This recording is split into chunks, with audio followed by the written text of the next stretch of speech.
Hello, everybody, and welcome back to the McDonCast, the funnest podcast in town, the only podcast around. Correct, as always. We are back, and we are ready to talk about all the things that are happening. You're jumping right into it. Everything that happens. I was going to start a whole... Starting with the book of Genesis, and we're going to go from there. Everything that has happened. We're going to go through every version, starting with King James. And every single religion also. We're doing all the beginning stories. Oh, in what episode? Yep, we're doing the whole, all of it. You just wanted, I thought we were going to do the entire Bible. Well, we're going to do that too, once we get there. Which creation story of the Bible do you want to do? Because there's two right after each other, and they contradict the other one. Well, no, one of them just is a different part of the story, where it does contradict some of the details from the first part, but it starts from a different place. Anyways, welcome back, everybody. This is the McDonCast Theology Special. Yep, we're reviewing the Bible, all of it, every book. We're giving it a rating 1 out of 10. Books of the Bible tier list. That would actually probably be a good video. Done that. There's some probably like a religion. What book do you think would be S tier? I'm gonna put, it's probably one of the gospel. Revelation would be S tier for me. Revelations is pretty cool. Revelation's that one's gotta be pretty S tier. Cool. Probably got one of the gospels. John, probably the Gospel of John. All the gospels are kind of the same though. Except John's, because John's different. What? I would put John. Why is John different? John was written way later than. Well, yeah, but it's still the same story. And it's got, I think it's like 80% of what's in John is different. Oh, okay. Because Matthew I haven't read and John, Luke, I guess. Matthew and Luke are like 85% of what's in there is in Mark, because Mark was written. Yeah. Anyway, I think I'd put Ruth in there. Ruth, that's a interesting pick. Ruth, fun fact, only book of the Bible. Wait, not Ruth. Esther. Esther is the only book of the Bible where God is not mentioned by name a single time. Oh, I didn't know that. Fun facts. I feel like Genesis is overrated. Like Genesis is overrated. It comes out swinging, and then it just gets really boring after that. Hot take, Exodus better than Genesis.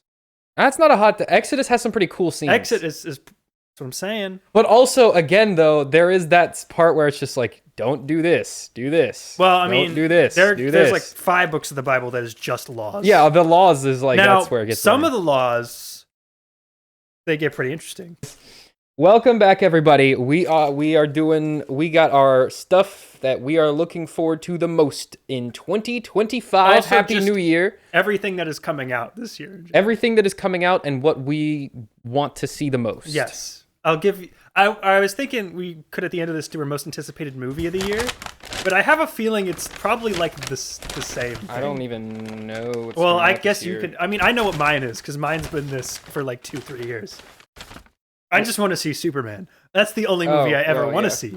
Like, I could be done after that. That's it for me. That's where your movie career ends. That's where I'll stop watching them after that. I was watching Wolfman from 1931 last night. Oh, to prepare for Wolfman 2024. For Wolfman 2024. He looks too much man, not enough wolf. Are you a bigger fan of like the full-on wolf head on man body? He should just be hairy. Well, he is pretty hairy. No, but like I shouldn't be able to see his skin. You want like full hair, no skin. I want him to look like Michael Jackson. I mean, that's kind of what OG Wolfman looks like in the 31 one. Yeah, that's fine. You just want a very hairy man. He's got to look like a werewolf. If he looks like a guy with some sort of skin condition, that's not as fun for me. But it's gotta be cool and realistic now. I don't think it does. Yeah, it does. No, because Nosferatu was not realistic at all, and that was cool. That's true, but the Dark Universe is going to be grounded and real. I feel like Nosferatu is infinitely more grounded and real than everything that was in the Dark Universe. You mean The Mummy 2017 and The Mummy 2017? Yeah. Anyway, so yeah, I prepared lists of every major movie, TV show, and video game releasing in 2025. But that's a long list of games. List at a time. It's going to take a very long time, but we have nothing else to do today. So I've allocated Oh, and we're gonna talk about Switch 2. Oh yeah, probably when we get to video games. Because even though we haven't talked about news in a minute, that is like a massive, huge story, and we can't not talk about that. But anyway, this is not everything that's coming out. This is everything currently scheduled for release as of today, which is January 13th. So expect every single thing on this list to be delayed. So some of them will be delayed, some things will move up, some things will get canceled, and then there's a lot of stuff that is just supposed to come out this year. We just don't know when. And I have some of those on here, but some of them don't. Like Wes Anderson has a movie coming out this year. We don't know when that's going to be. Celine Song, who directed and wrote Past Lives, has a movie coming out this year. We don't know when that's going to be. So stuff like that is undated, but is shot and going to come out. Anyway, let's start off with January, Sam. Let's go January time. On the 17th. Now. On the 17th, so this Friday, kicks off for real. We were just talking about it. Wolfman is hitting theaters. Lee Winnell is co-writing and directing. He did The Invisible Man in 2020. He did Upgrade in 2018. I remember Upgrade. Did you see Upgrade? Did you see The Invisible Man? Oh. Okay. Both good movies. This is... Wait, no, I'm thinking of Chappie, not Upgrade. Okay. Don't know why you were thinking of Chappie. Don't know how you pulled Chappie out of nowhere. I don't think anyone's even thought about Chappie in like 10 years.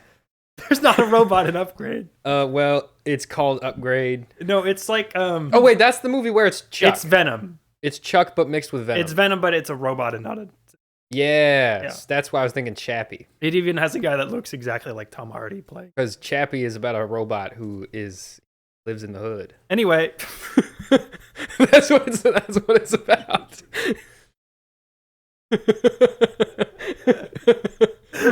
I think. I haven't seen Chappie. I've only seen the trailers. But that's what the trailers made it look like. Why do you remember? No one even remembers Chappie. That movie just came and went in like a week. Why? Because he's a robot and he lives in. Wasn't it like controversial because he like spoke in like a racist Mexican accent or something? Yeah, he spoke in like I don't remember if he spoke in like African American vernacular English or if it was like a Mexican accent, but like he had like some kind of. He was like a police dialect. robot that like joined a gang, right? Wasn't that the plot? Yeah, he was like a police robot that like got exploded. I'm reprogrammed. I'm drawing from like the vaguest of memories, but if I remember, he was like dispatched on a mission. He got exploded and landed in a ditch, and then a group found him, and then they like taught him. They like needed him for like a heist or like a robbery or something, and so they taught him to like fight, and he's like, I don't want to kill people. And they were like, nah, it's fine. You'll just knock him out with a knife. And spend longer time on Chappie than the thing on the list. I don't care about Wolfman. Chappie, 32% on Rotten Tomatoes. It was a Neil Blomkamp movie. Yeah. A District 9 guy. When's that going to happen, Neil Blomkamp? I'm talking about District 10 for like 20 years now. Maybe make Chappie 2 and then do District 10. It'll happen after GTA 6 comes. What do you think will happen first, GTA 6 or the Switch 2? Switch 2. GTA 6. I mean, we'll talk about video games later. Anyway, Wolfman, teaming up with Christopher Abbott again after Upgrade. It's about a family, and the dad starts turning into a Wolfman, and then. I mean, the guy from Upgrade is there. It's not it's the same actor. Oh, and it's the same director and writer. Is he the Wolfman? He is the Wolfman. Correct. Yep. The Dark Universe, Sam. It's back. There's a lot of Universal monster stuff this year. Mm-hmm. At least 2 or 3. Also on the 17th, on Netflix, Back in Action, starring Cameron Diaz and Jamie Foxx. They're like 2 CIA spies that are called back into action, and they're old. We got to do one more job. This movie's been made 25 times today. But I keep getting out, and they keep dragging me back in. The big. I'm too old for this. The big draw of this one is that it's Cameron Diaz. She's back. She was out of Hollywood for like 10 years. She took a break. Who's Cameron Diaz? Fiona from Shrek. Okay, but what does she look like though? What is a thing she's been in where it's her in it? Let me think off the top of my head. Have you ever seen The Mask? The original or Mask 2? The Mask 1. Yes. He's the love interest in The Mask 1. I don't remember that. Okay, well, if you don't remember that, I don't think you're going to remember anything else she's been All right, cool. Moving on. Anyway, she's back on Netflix. January 24th. Flight Risk. Director, Mel Gibson. Heck yeah. This is the Mark Wahlberg is on a plane and murder, and he has a bald cap on, and they're doing a terrorism or kidnapping an official or something. Anyway, Well, they're transporting a criminal, and then it turns out that the pilot is a hitman who was paid to kill him. Yeah. You see, Mel Gibson was on the Joseph Rogan Experience this week. I don't pay attention to what's ivermectin, going on Joe Rogan. He claimed that ivermectin cured his friend of cancer. Well, it probably did. Yeah. Ivermectin, the horse dewormer, is famously a cure-all for every condition. No, I believe him. I think it did. I think, the easiest way to kill cancer is to die, because once you die, the cancer dies. I guess. So I think the ivermectin killed him, and that technically killed his cancer too. I guess you could say that. Welcome to the McDonCast Medical Edition with two qualified specialists. Now, with healthcare advice. Did you see Elon Musk was saying that Grok can help diagnose your medical conditions, and if you're not running your medical diagnoses through an LLM, you're doing yourself a disservice? You know what? I say Elon Musk, keep running your medical diagnosis through an AI. Yeah, because, eventually... Start getting... It's already probably been wrong. Honestly, is that like natural selection though? Like if you're dumb enough to use Grok to diagnose your medical conditions and you don't you get poor or inaccurate treatment. That is 100% natural selection. Yeah, I don't know how sad I would be. If you die because you went to Grok instead of the doctor, that is entirely on you. I'm not gonna say you don't deserve to live. You did not put yourself in the proper position to continue surviving. Yeah, you can't blame a guy for getting struck by lightning if he's standing in the middle of a thunderstorm with a 50-foot iron rod. Yeah, exactly. Also on the 24th, Star Trek Section 31 goes to Paramount Plus. This is a direct-to-streaming Star Trek movie starring Michelle Yeoh. And Section 31 is like the CIA for the Starfleet. It's like their special ops thing. It's a spinoff of Discovery. Do they have that? What? Why do they have that? Section 31, when they need to do sneaky covert ops stuff. That seems kind of contrary to the philosophy of the whole Federation. I think it was introduced in Deep Space Nine, which that covers a lot about how Starfleet's not the best. They have flaws too. But doesn't that kind of contradict the whole... Yeah, it's a very controversial thing in the Star Trek. Because that's kind of the whole fantasy of Star Trek is that it's like a utopia, everyone's happy, and we can explore space. It's a thing that not all the fans are like. Anyway, interesting. Also on the 24th, Steven Soderbergh has one of two movies coming out this year, written by David Cope. It's called Presence. It's about Lucy Liu is in it. It's about a haunted house, but it's shot from the perspective of the demonic entity in the house. So interesting. It's got good word of mouth. Looks kind of fun. January 31st, ending the month with two movies that are not in any way similar to each other. Dogman comes out 2 weeks after Wolfman.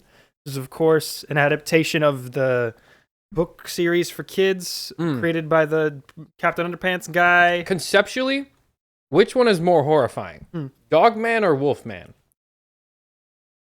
Dogman. Yeah, I think having a dog head stitched onto a man and that's somehow creating a hybrid sentient creature because at least if you're a werewolf, more terrifying. If you're a werewolf, there's points where you're not a wolf man. You turn back into a guy for at least a little bit.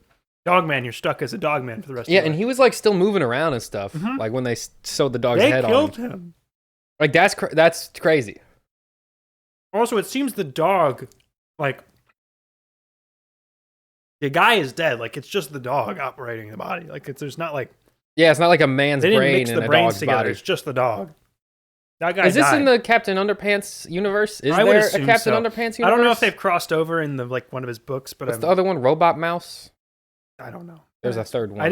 Well, we weren't Captain Underpants kids. No, but I read the Robot Mouse one. You did? Yeah. I saw the first Captain Underpants movie. It was actually pretty alright. I have not seen it. Is there more than one? Nope. Why'd but you they say put the first epic movie in the title. Oh, so they were planning on making more. I think so, but it didn't do that great. But they're doing this though.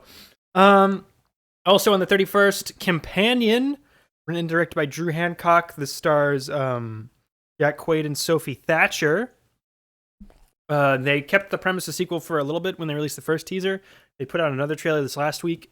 It seems the plot is that Jack Quaid buys a sex bot, and then the sex bot discovers it's a sex bot and tries to kill him. So that sounds like a fun Why premise. doesn't it like fun Valentine's Day premise? Why wouldn't it just leave? I guess we'll have to see the movie to find out. Can it not just like open the door? I think it's because he has control over her through an app.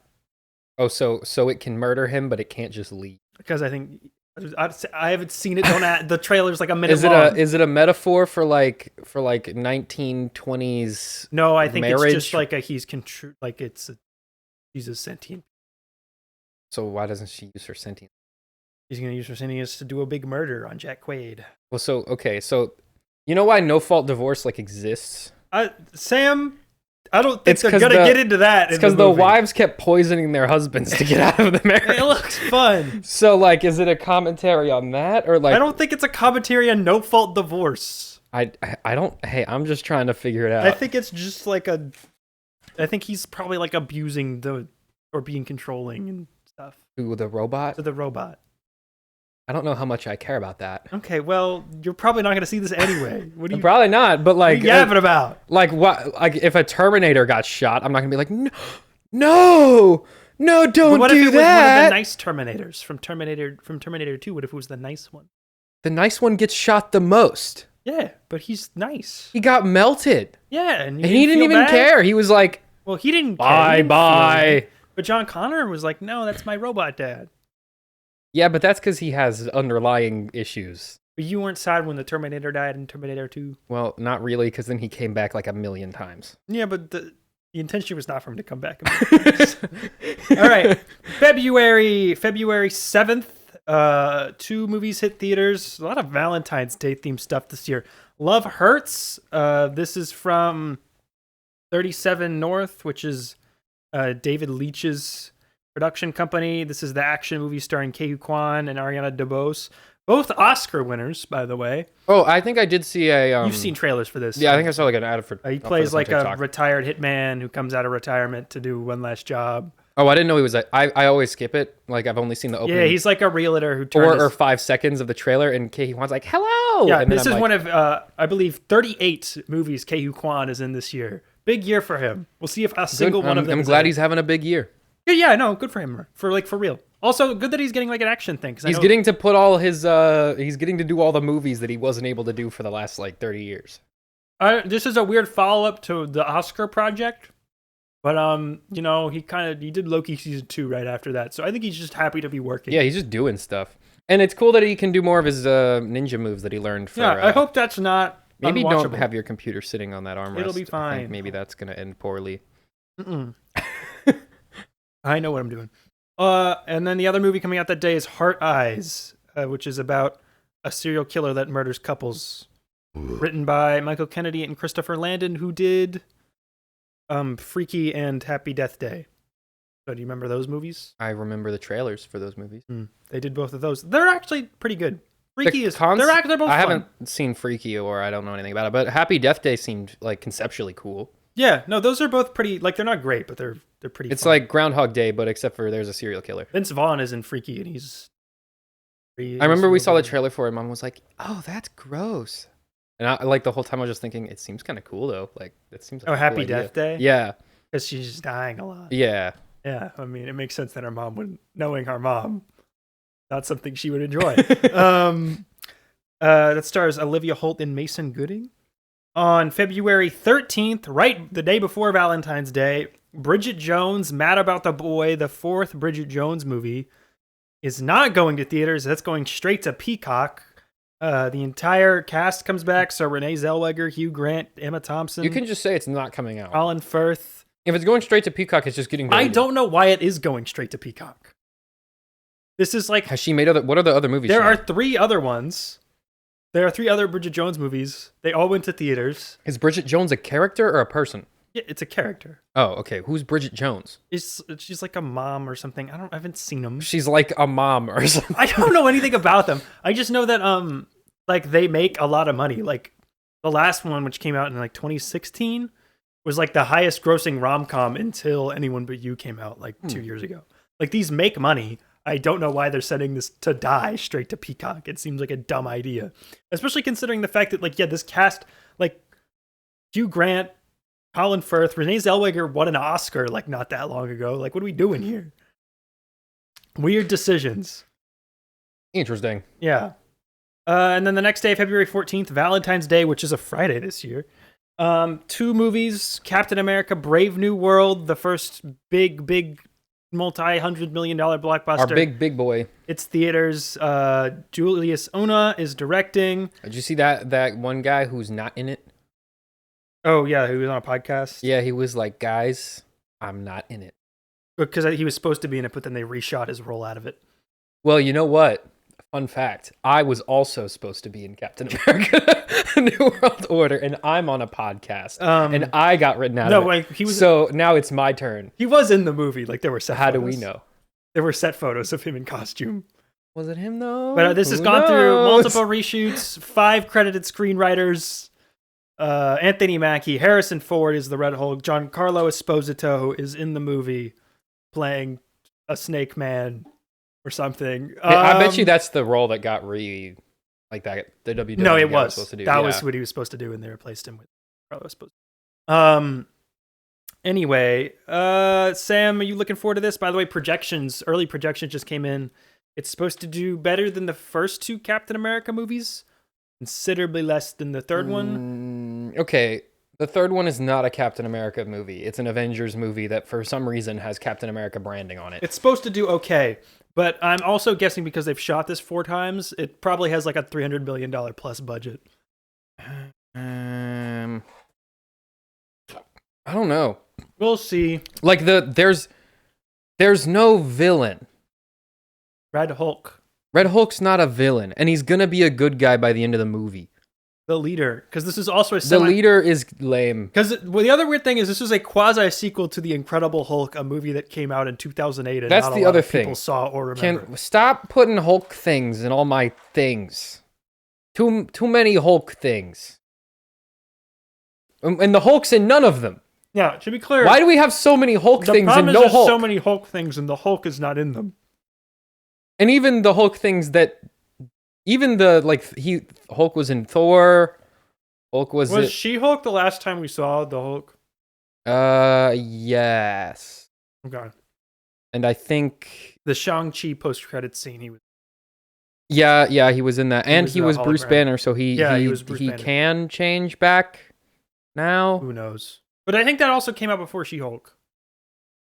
Yeah, it did. So I think She-Hulk was the last time we saw him in anything. And he had a son. Abomination was in Shang-Chi as well. Yep. He had a son in She-Hulk, remember? He has a child. Yep. That is around somewhere. Yep. A lot going on at Marvel. Also, very clear and good direction. Way to go, guys. Honestly, this has nothing. Like, there's zero reason this will be good right now. That's what I'm saying. Like, there doesn't seem to be anything hooking There's not me a green flag involved, other than Anthony Mackie, Harrison Ford. Like, other than that, everything about the screams... Okay, the cast is really good. Yeah, other than the cast, everything about the screams probably terrible. Like, Julius Ona, no offense to this guy, the only other movie he's made is, like, The Cloverfield Paradox, which is, like, terrible and unwatchable. So I have not a lot of faith in him. I'm sorry. And then, like, any movie that has more than 3 credited screenwriters that's never a good sign. Okay, you know what watching the trailers feel like? Like Marvel is trying to pretend this is a high-profile spy No, thriller, it feels like they're really trying not to show us as much, like trying not to show us the movie. It feels like they're trying to show us.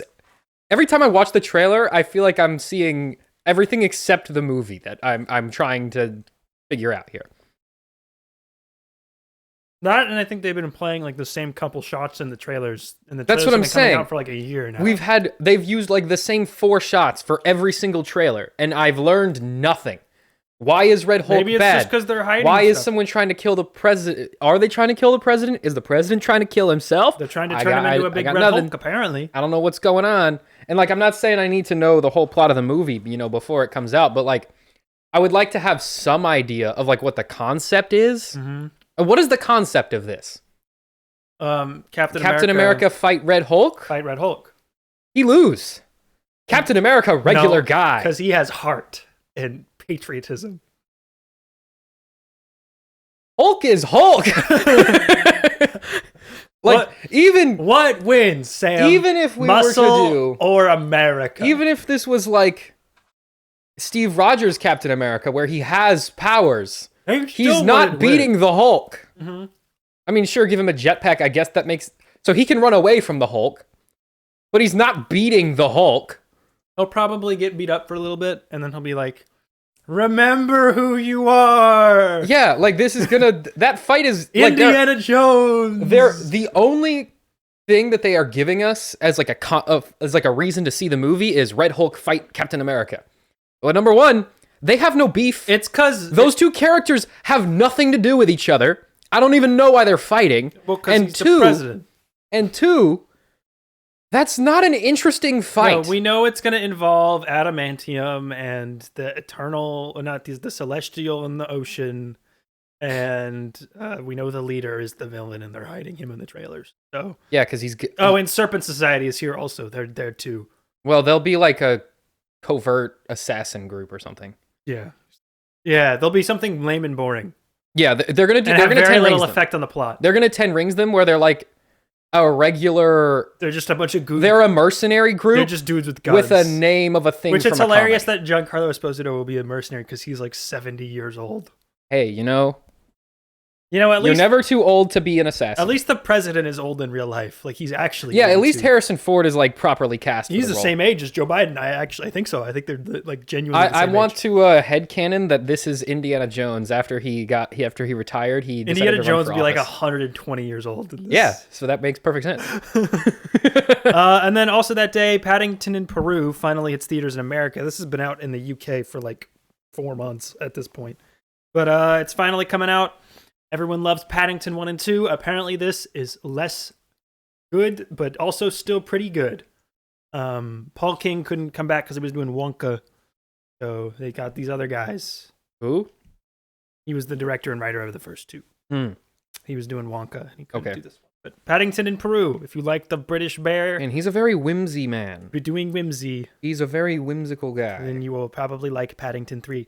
On February 21st, Osgood Perkins, hot off a long legs success, returns with The Monkey, which is a Stephen King short story adaptation about a family who finds a spooky haunted monkey who does bad things.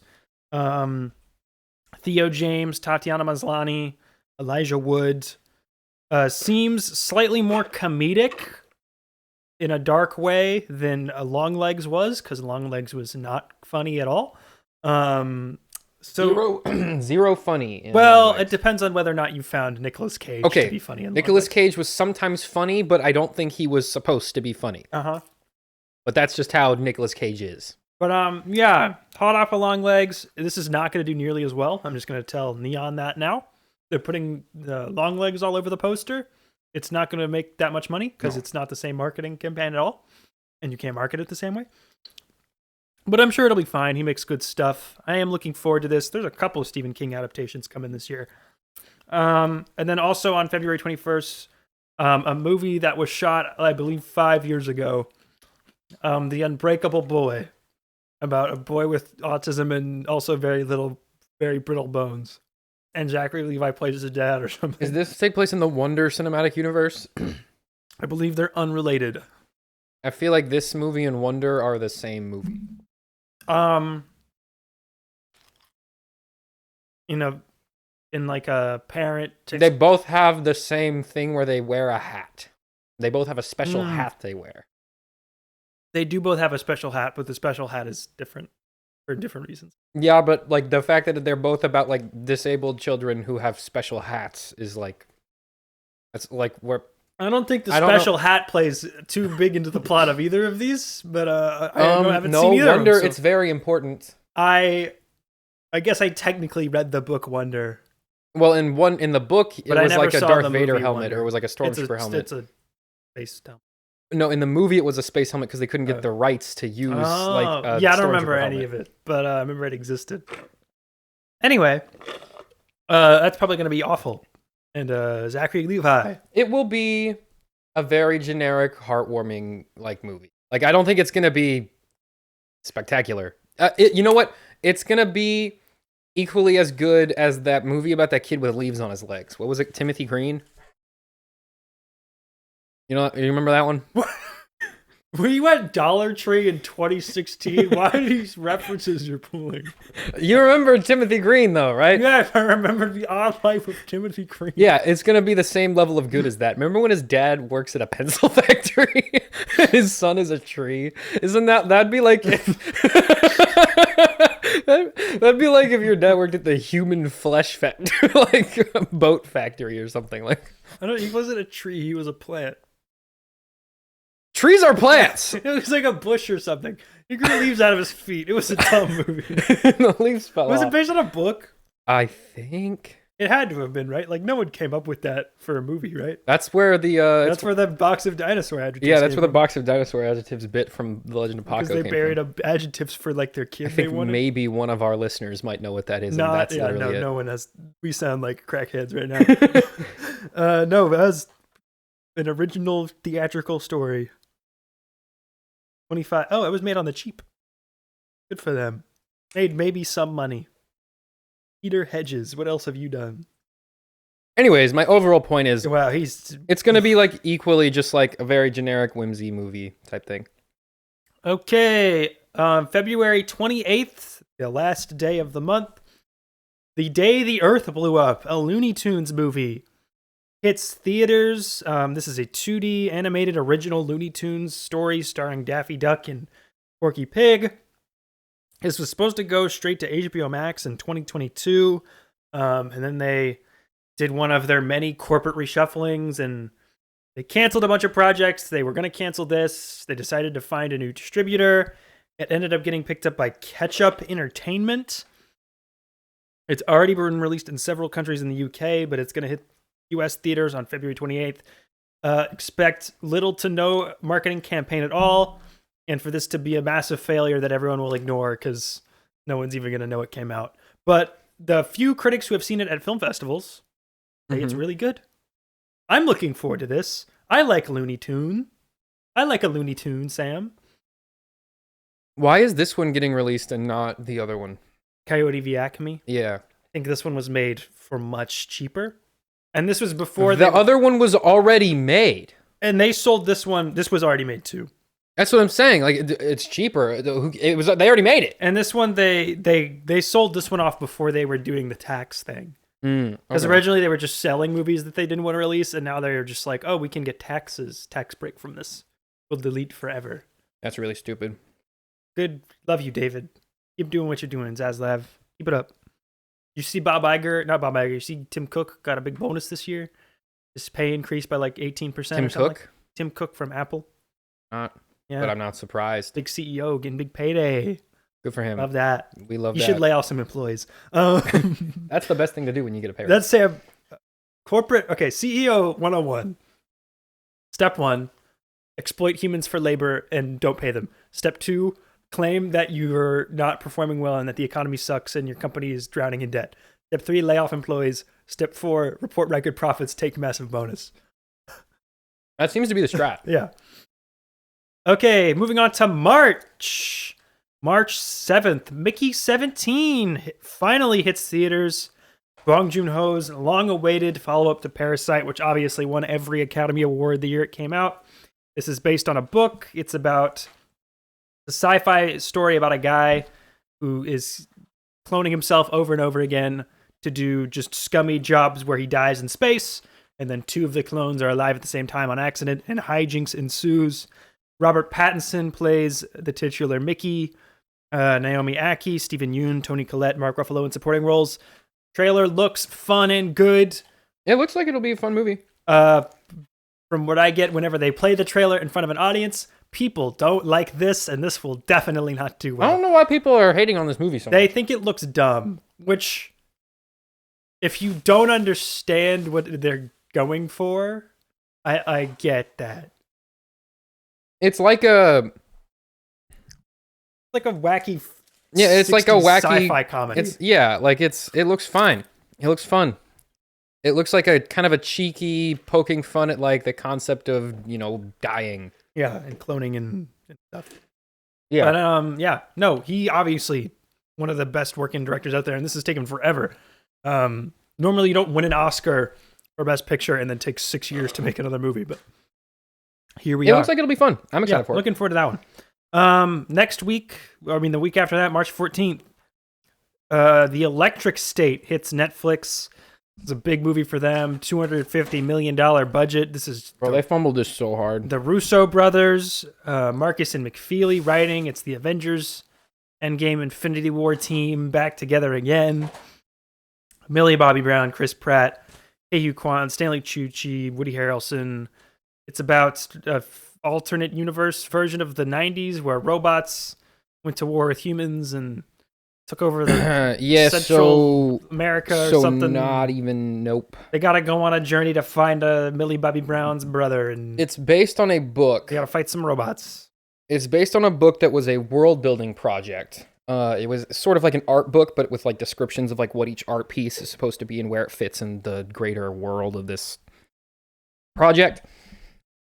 It is about a VR system that is released that is so addictive that all the humans just get stuck in it, and then they just kind of die like wherever they were standing because they just never take the helmet off.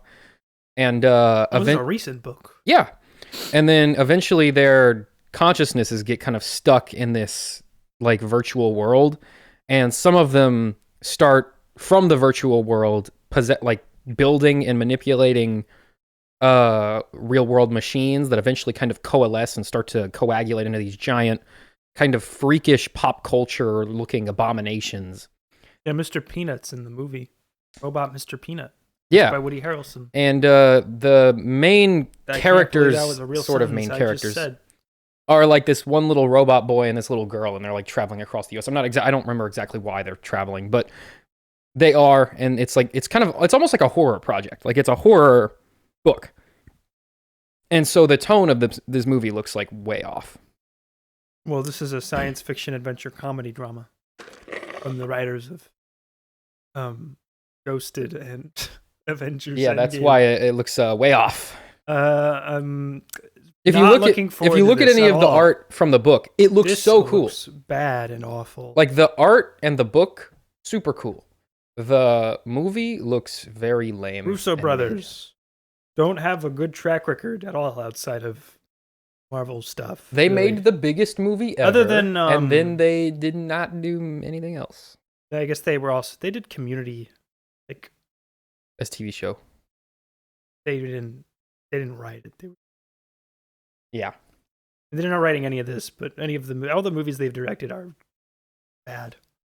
You know, they did Yumi and Dupree. I don't even know what that is. I mean, it's Yumi and Dupree. Right. What's next? Okay. Also on the 14th, Novocaine, which is another Jack Quaid joint. Man's busy. Jack Quaid's having a good year as well. Well, or a good time. We'll see if a good run. He's working a lot. He's doing well. The Boys is going to be fine. Is that supposed to come out this year? That is 26 because Boys season 4 was this. No, we're getting season 2 of Gen V. That's right. Which I didn't put on the list of shows. This is about a guy who can't feel pain who has to go fight some bank robbers who kidnap his girlfriend. I don't like that as like a power. Unfeeling pain. Yeah, because like that's not a power. It's a power if you're making a cheap, low-budget action movie. Just a hindrance to your life. Like, it's a real thing that exists. Some people have that. Yes, and they like have bad injuries. Yeah, because they don't know that they're getting injured. It's like, it's not a power. It's not good. No. Like, you wouldn't make a movie where, like, the main character has asthma. And you're like, he's always coughing, so that gives him the ability to blow out candles really well. It's like, no, that's really stupid. But if you're a screenwriter, you can have a guy who, like, gets shot and keeps running. Yeah, and then he passes out. And he passes out in 3 seconds because he's still got shot. No, he'll definitely die at the end of this movie, like for sure. It's like Magpie from Batman worked like a little bit better because she's like kind of just supposed to be creepy and gross. And she's a lunatic. And she's also kind of nuts. Yeah. So like that, she had more going on than just she can't feel pain. That was more just a side thing. Mm-hmm. And when she got injured, she actually like she was like dysfunctional because she's been injured. She just doesn't really care. This is dumb. I don't know why we keep doing this. Also, how many times have we made this movie? This year once. Yeah, but I mean in general, like I swear there's like a dozen movies with this premise. I mean, probably similar ones, yeah. And then Steven Soderbergh's other movie comes out 2 months after his other movie. It's called Black Bag, also written by David Koepp. So he made 2 movies this year, both written by the same guy, and they come out within 2 months of each other. This is about spies or something. This has an all-star cast. Kate Blanchett, Michael Fassbender, Reggie-Jean Page, Pierce Brosnan. Can we stop making really bad spy movies with all-star cast? I think this will be better. I mean, Steven Soderbergh, he's got a solid track record. Ocean's movies. But Logan Lucky's great. Then I think about the one with Chris Evans, Gray Man, and then I think about that's Argyle, another Russo brothers joint. That one. And then I think about all these comedy spy movies with all-star casts that are all just really bad. But on March 21st, talk about bad thing that everyone will get mad about. Snow White finally hits theaters, Sam. Oh, the discourse for that is going to be great. I can't wait for that. All the action figure wall guys are rearing to go. They're the red movie, hot. When there's like anti-woke panic about a movie or a project, like usually it ramps up really hard beforehand, and then if it ends up being good, then it's anti-woke, right? Mm-hmm. That's what happens That's what happened with X-Men '97. That's what happens with Mario Brothers movie. It happens. Wicked. It happens quite a bit. Happens more often than one who isn't paying attention would assume it's happening. Well, because the entire grift model depends on you have to get people mad. Yeah, you got to get people mad about nothing. Because you complain about it until it comes out and starts making money, and then you do a 180. And then, you can't look stupid, so you can't, double down. So you pretend like, guys, I was supporting this the whole time. Yeah. You just forgot. So, but this movie's gonna be bad. Like, the odds of this movie actually somehow pulling it off, very low. We don't know until we've seen it, but based on everything I've seen... Reshot several times... Director of The Amazing Spider-Man. Scary. The dwarves CGI are scary. Looks awful. Co-written by Greta Gerwig. Yay! I'm sure she got paid. Yeah, no. And Gal Gadot can't act, and she's the evil queen. So, and she and Rachel Zegler don't get along. They're not even going to be able to do a press junket. This is good. The odds that this is good are getting increasingly slim, and it's gonna be bad. I like her too. I like the actress who plays Snow White. But, she's good in other things. Like, we've seen her be good in other stuff. She's just, her agent is awful, terrible agent. Yeah, because want me to read you this filmography? She was in Shazam 2. She was in West Side Story. That was good. Which is great. She was good in that. It didn't make any money. Shazam 2, which is bad and lost a bunch of money. Hunger Games prequel. That one was apparently good. I didn't see it, but it was apparently good. Y2K, which is apparently bad and lost a bunch of money. Spellbound, which was a Netflix movie that no one watched. And then Snow White, which is going to be bad. And wasn't she in one of the Scream movies? No. Might be getting her confused with Jenna Ortega. I think you're getting her confused. But I feel like they were both in the movie. Jenna Ortega was in Scream. Well, I know Jenna Ortega was in Scream. I'm talking about Rachel Zegler. Anyway, yeah. Get a new agent, Rachel. I'm just letting you know that now. Yeah, because she's never anyone who bad. She's just in a bunch of bad things. I don't know. These live action remakes, none of them are ever good. There's maybe this one is such a slam dunk, though. It's not. Yes, it is. In what way? In the way that it was the first properly It proportioned was the first animated movie ever made. It was very limited in its scope because of that, in terms of like what kind of characters they were capable of animating. Yeah. They were very limited because they had never animated realistic human movement before. And so that's partially why like there is such little variation in like the characters like position. Like the sets should not be that complicated. It's castle and cabin and forest and cave. But what that's if it. a big CGI wilderness and cave and castle? What if it's all fake? And See, that's the thing. Why? This should be a slam dunk. This should be very easy. It is a very generic story. New songs. It's not hard to do. You should be able to, like the Cinderella remake. That's what I'm saying. I think that's the only good one. That one was a slam dunk. It's slam dunk for all the exact same reasons. They just followed the old movie, and turns out the old movie people like is fine, and they don't care when you do that. The Lion King live action even it's bad. But aside from the 2 additional songs and the worse animation quality, it's a shot-for-shot remake of the original, which is why it made so much money. Because again, turns out people like the original one. Yeah. But Snow White and the Seven Dwarfs is really old, so we got to change the story. That's my thing. Like, you're never gonna stop. They're all really old. Well, but this one's like real. It's the oldest. It's the oldest. Yeah. But they're all really old. I don't know. And every story is eventually going to have elements that the current whatever doesn't think is okay. I just feel like that's how it works. This movie is just inviting just the dumbest internet discourse possible. And I don't think the risk is at all worth the reward, especially since they definitely spent like $300 million on this movie, and it's not going to make that back. Like, they're going to lose so much money. Unless it's great. Unless it's great, but it's not going to be great. Does it have to be great, though? Yes. Or can it just stay... Okay. Disney alone, how much did Little Mermaid make? Not that much. And Little Mermaid was not terrible. That made $570 worldwide. Yeah, that's not... They haven't been slam dunks as of late. Like, their live action... Mufasa sucked big booty. Yeah, so, I mean... That wasn't a remake. That was technically an original But, thing. like, that Lion King remake was the last big hit from the live action remake stuff. Yeah. And that is the Lion King. Like, this is not... Yeah, that had everything to do with the Lion King and nothing to do with... People just wanted to see the Lion King again. Yeah. What did the Beauty and the Beast one do? That one made a lot of money, but that was a while ago. And again, those are like those are the really popular ones. Like Beauty and the Beast, the original was an Oscar-winning movie. Was nominated for Best Picture. Yeah, not animated picture, just Best Picture, period. Best Picture, period. Like, which has that happened since? An animated movie? I think Toy Story 3 was nominated for Best Picture. Was I think was the Miyazaki one nominated, or was that just animated? That was just animated. Yeah. That was 15 years.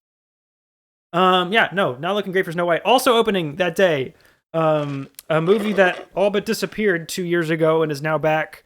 Magazine Dreams, written and directed by Elijah Bynum. This is starring Jonathan Majors as a bodybuilder who starts to go insane and do crazy things to build muscle.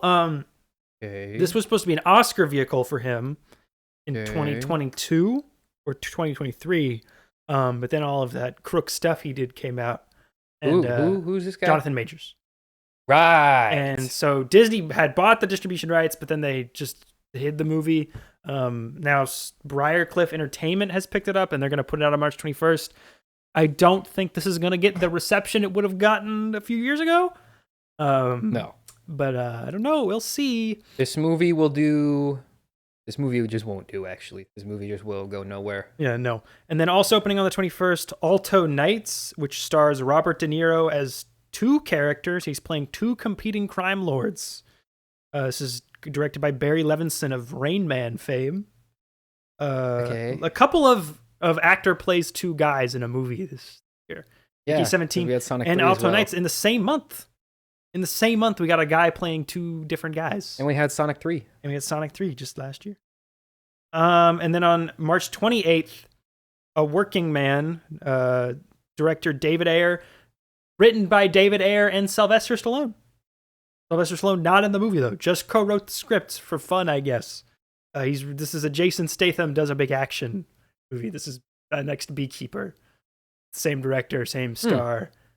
Guy beats up some dudes.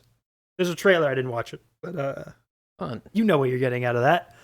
And then at some point in spring, TBD, Death of a Unicorn. I do not care about. There's a trailer for that. Movie. Paul Rudd, Jenna Ortega, Will Poulter. It's about Paul Rudd and runs over a unicorn with his car, and hijinks ensue. Okay. Yep. And then in April, at some point in April, The Strangers Chapter 2 comes out. There was a Strangers Chapter 1? Answer is yes. And it made some money. That was the one that was directed by Shyamalan's daughter, right? No, that was The Watchers. Oh, right. And that's different. The Strangers Chapter 1 was a reboot of the Strangers franchise. Right, that's the one where those 2 dudes break into your house. 3 dudes break into your house. Sure. And then they just kind of harass you and then they just kind of annoy you and then Yeah. But apparently that's worth 3 sequels all tied together into one big saga. Great. Yeah, no one cares. It's going to lose a lot of money. Okay, April 4th. Wild card pick for highest grossing movie of the year. A Minecraft movie comes out. That's not going to be high. Mm-hmm. I think it will do Jack Black, Jason Momoa, Daniel Brooks, director from Jared Hess, written by 15 people. If you were to average out the FNAF movie and the Mario movie, I think it would make that amount of money. You think it'll do but less than the Mario movie? Yeah. I think it's going to do more. No. This is Minecraft. This is the highest selling video game ever made. Here's the thing. It says in internet, Sam. Everyone on the thing. The internet is 90% Minecraft fans. Here's the thing. Number 1, movie look bad.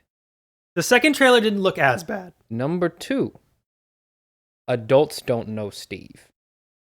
Everybody knows Mario. Adults, they see Steve, they go, who is Steve? But they know. And then their kids go, yeah, wait a minute, who is Steve? That is not a concern at all. No one can name this. It's just the name Minecraft, and it's on a movie screen, and that is all it takes. This can be awful. This could be nigh unwatchable. It'll make $1 billion. Because it's Minecraft, and it's the Minecraft movie. But is it going to make more than Superman? Yes. Is it going to make more? No. It is going to make more than Superman. I'm promising you now. I don't want it to. This is going to be, like, it is not out of the park to say, like, Barbie level of hit. I mean, if it's good. I think this thing's floor is like 700 million worldwide. Yeah, I could see that. I think its ceiling is like 1.6 But what did the billion. Mario made like $2 billion, Mario right? did like 1.3, I think. Yeah. So if you how much did FNAF do? FNAF did like 200 something. But FNAF also came out on Peacock day and day. So it was Yeah. But no, this is Minecraft, man. This is the big one. This is the biggest video game there is. You can't get bigger than this. But yes, it's the biggest video game of all time. Yes. But it's like it's almost so popular that it's almost like a background thing in society. You know what I mean? Like it's not drumming up big conversations. It never really has. It's always been kind of a background thing. I think they're going to get the marketing going for this. They're going to get Jack Black out there. I think this is going to get massive hype. This is going to do numbers. This is going to do big numbers. Big numbers for the Minecraft. It'll make big money, but I don't know if it'll be highest grossing of the year. On April 18th, Ryan Coogler returns for Sinners, a movie he wrote and directed. He's reteaming with Michael B. Jordan yet again. Another Michael B. Michael B. Jordan plays 2 guys. It's another actor plays 2 guys. We got 3 one actor playing 2 guys movies in the span of a month. This is the next genre of This movie. is the big thing now. Is this because they need to save money? Why is this a trend? Haley Steinfeld, Jack O'Connell, Delray Lindo co-star. We don't know exactly what the premise is, but the rumors are it's vampires, and from the trailer, it looks like a vampires period piece thing, which is fun. That's a good idea. That's cool. I'm down for that. Ryan Coogler, this is his first non-Black Panther movie since Creed, which was also an IP thing, so looking forward to that. Let's see what he's cooking. See what he's got going on. April 25th, The Accountant 2. Director Gavin O'Connor returns. So does Ben Affleck and John Bernthal what is the and J.K. Accountant Simmons. one about? The Accountant one is about an accountant who cooks the books for like crime guys. But then they come after him and he's got to do a big shooting. Okay. It was a movie that came out like 8 years ago or something, and no one really cared. And then it blew up on Netflix like last year. And so they're trying TikTok situation. Yeah, it was a 100% TikTok situation. So they're trying to cash in, and Amazon is pumping out an accountant sequel. Cool, fun. Anyway, next. Until Dawn movie also comes out that day. David F. Sandberg returning to horror after Shazam 2 crashed. Did they just recast all the actors that were in the first one? Gary Dauberman writing. It's a bunch of actors I've never heard of in my entire life. The guy from Detective Pikachu was in the video game. He is not in this. And I think Rami Malek was too. He was, but he's not in this. Yeah, why not? Probably because they couldn't afford him. But the video game made by Telltale. Well, that was before he won an Oscar. He was big before he won an Oscar. Yeah, he was on Mr. Robot, but he was also in Night at the Museum and Night at the Museum 2. Okay, when I think big, I'm not thinking about Night at the Museum. Night at the Museum was kind of big. They made 3 of them. Bro. Darth Vader was in one of those movies. Bro. What are you talking? How much money did the first one make? Like $500 million. That's good. That's a big chunk of movie. Until Dawn movie. The game is basically a movie. I don't really know. Just play the game. You know what? Fine, whatever. Moving on to May 2nd, summer kicks off with Thunderbolts Asterix. This is the Marvel movie I'm most curious about, because I think this has the potential to be the best one. I agree. Out of the 2. Yeah, directed by Jake Shire, Eric Pearson, Lee Sung Jin, Joanna Callow writing, several trailers out. It's all the reject side characters. When did Captain America Winter Soldier come out? 2014? Not Winter Soldier. Captain Falcon and Winter Soldier. The show? Yeah. 2021? I think. 3 years.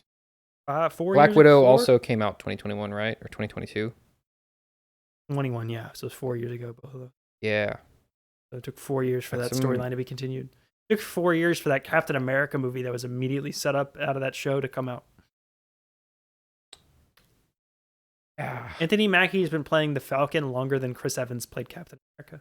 That doesn't. He's been Captain America for half the time that Steve Well, he'll come back as Captain America. Yeah, he is going to come back for Doomsday. Then that'll immediately become untrue. It's true. Anyway, yeah, this does look interesting. I don't love the team. Like, this is a sucky roster of characters they put together. It's Legends of Tomorrow. Like, it's the guys who were not as cool, not cool enough to be in cool stuff. But maybe they'll get creative with it. May 9th. I am very interested to see how they handle the Sentry. Because he's a very cool character, and I'm curious to see if they do anything cool with him. You mean Bob, Sam? Sure. Marvel says Sentry's not in the movie. That would be well within line of what is canon for the Sentry. Oh, yeah. No. Yeah, because he was supposed to be erased from the timeline. Well, because the whole idea was that he was like there, but no one knew. Or like he was there and then he was there and they erased not only everyone's memories of him from the comics, but in the real world as well. Because that's how big of a threat he was. Mm-hmm. Anyways, continue. May 9th, Michael, is it Michael or Michelle? Ooh, what's the last name? Gondry. It's the director of Eternal Sunshine. He's back. Okay. This is his first movie in the U.S. in like a long time. It's called Golden. It's a coming-of-age musical comedy film. That is maybe a semi-autobiographical thing about Pharrell Williams. I know what you're thinking. Didn't we just get a Lego biopic? And yes. This takes place in the 70s. The Virginia Beaches Atlantis apartments. Don't know exactly what this is, but it sounds kind of interesting. Cast as Kelvin Harrison Jr., Halle Bailey, Divine Joy Randolph. Who do you think would win in a fight? Quentin Brunson, Brian Tyree Henry, Lego Pharrell Williams or Monkey Robbie Williams? I'm going to have to go Monkey Robbie Williams because Lego is a Lego man. But he'll step on him and get hurt. True, but after he gets hurt, that's...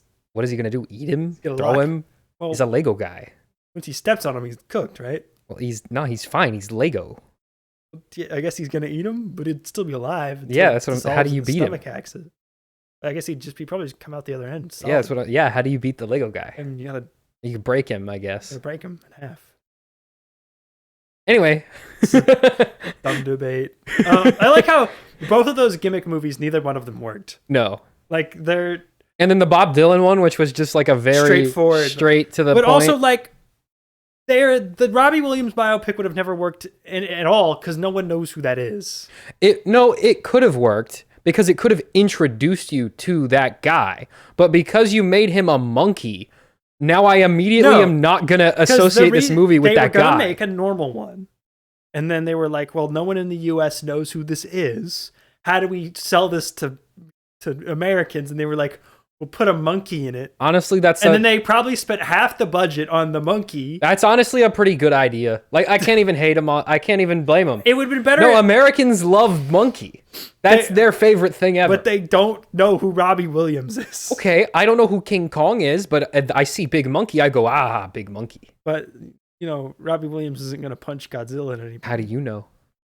That's true, right? I mean, I'm not going to see Better Man. Caesar didn't punch Godzilla. I don't know if Robbie Williams is ever going to punch Godzilla. See, I think that the Better Man is actually an alternate universe where Caesar didn't bite that guy's finger, and he just became a musician instead. I don't think anyone in the movie acknowledges the fact that he's a monkey. Well, yeah, because it's supposed to be like he sees himself that way or something stupid like that. Dumb like that. All right. Also on May 9th, Big, Bold, Beautiful Journey. This is from director Ko Ganada, who's a South Korean director who has done... His last movie was After Yang, which was a big hit on the indie circuit. He's also done some work in TV on Pachinko and The Acolyte. Acolyte, the Star Wars show? The Star Wars show. Okay. This is described as a romantic fantasy starring Margot Robbie and Colin Farrell. We don't have any other details on it. It's a very weird mix of people. But it seems, we'll see what that is. It sounds interesting. After Yang, very interesting movies. That is. May 16th, Final Destination Bloodlines, the 6th Final Destination movie. They've brought it back. Can we stop Final Destination? This will be Tony Todd's final film appearance. Is he going to finally get to his destination? Maybe. The final destination is death, so in real life he got there. Oh, and then did he come back? No, in real life Tony Todd is dead. Oh, I thought you meant the character. No, the character, we don't know if he could die in this. I didn't know if Tony Todd was a guy or a No, I said this character. Is Tony Todd's last film appearance. Well, I didn't know the character Tony Todd. Could it be appearing for the last? I don't know. The actor Tony Todd has died in real life, and this is the last I didn't know who Tony Todd was until just now. Anyway, yeah, they brought back Final Destination, Guy Busick and Laurie Evans Taylor. So some of the people who worked on some of the recent Scream movies, and then also John Watts is a producer and co-wrote the story for this. So we're getting a lot of these 90s horror reboots. We've moved away from 80s and 70s horror reboots into 90s horror reboots. I'm surprised they didn't just call this movie Final Destination, but then I realized that the 4th Final Destination movie is just called The Final Destination. So also, it wasn't that they've long already ago. Done that once. What? Wasn't that long ago, I don't think. The last one was like 2017 or something? 10 years ago or something like that. Oh, okay, maybe it was. I mean, none of these horror franchises ever go away. I don't care. I don't care about Final Destination. What's the next one? May 23rd. We got 2 big ones, Sam. Lilo and Stitch live action remake. That's not going to be high grossing of the year.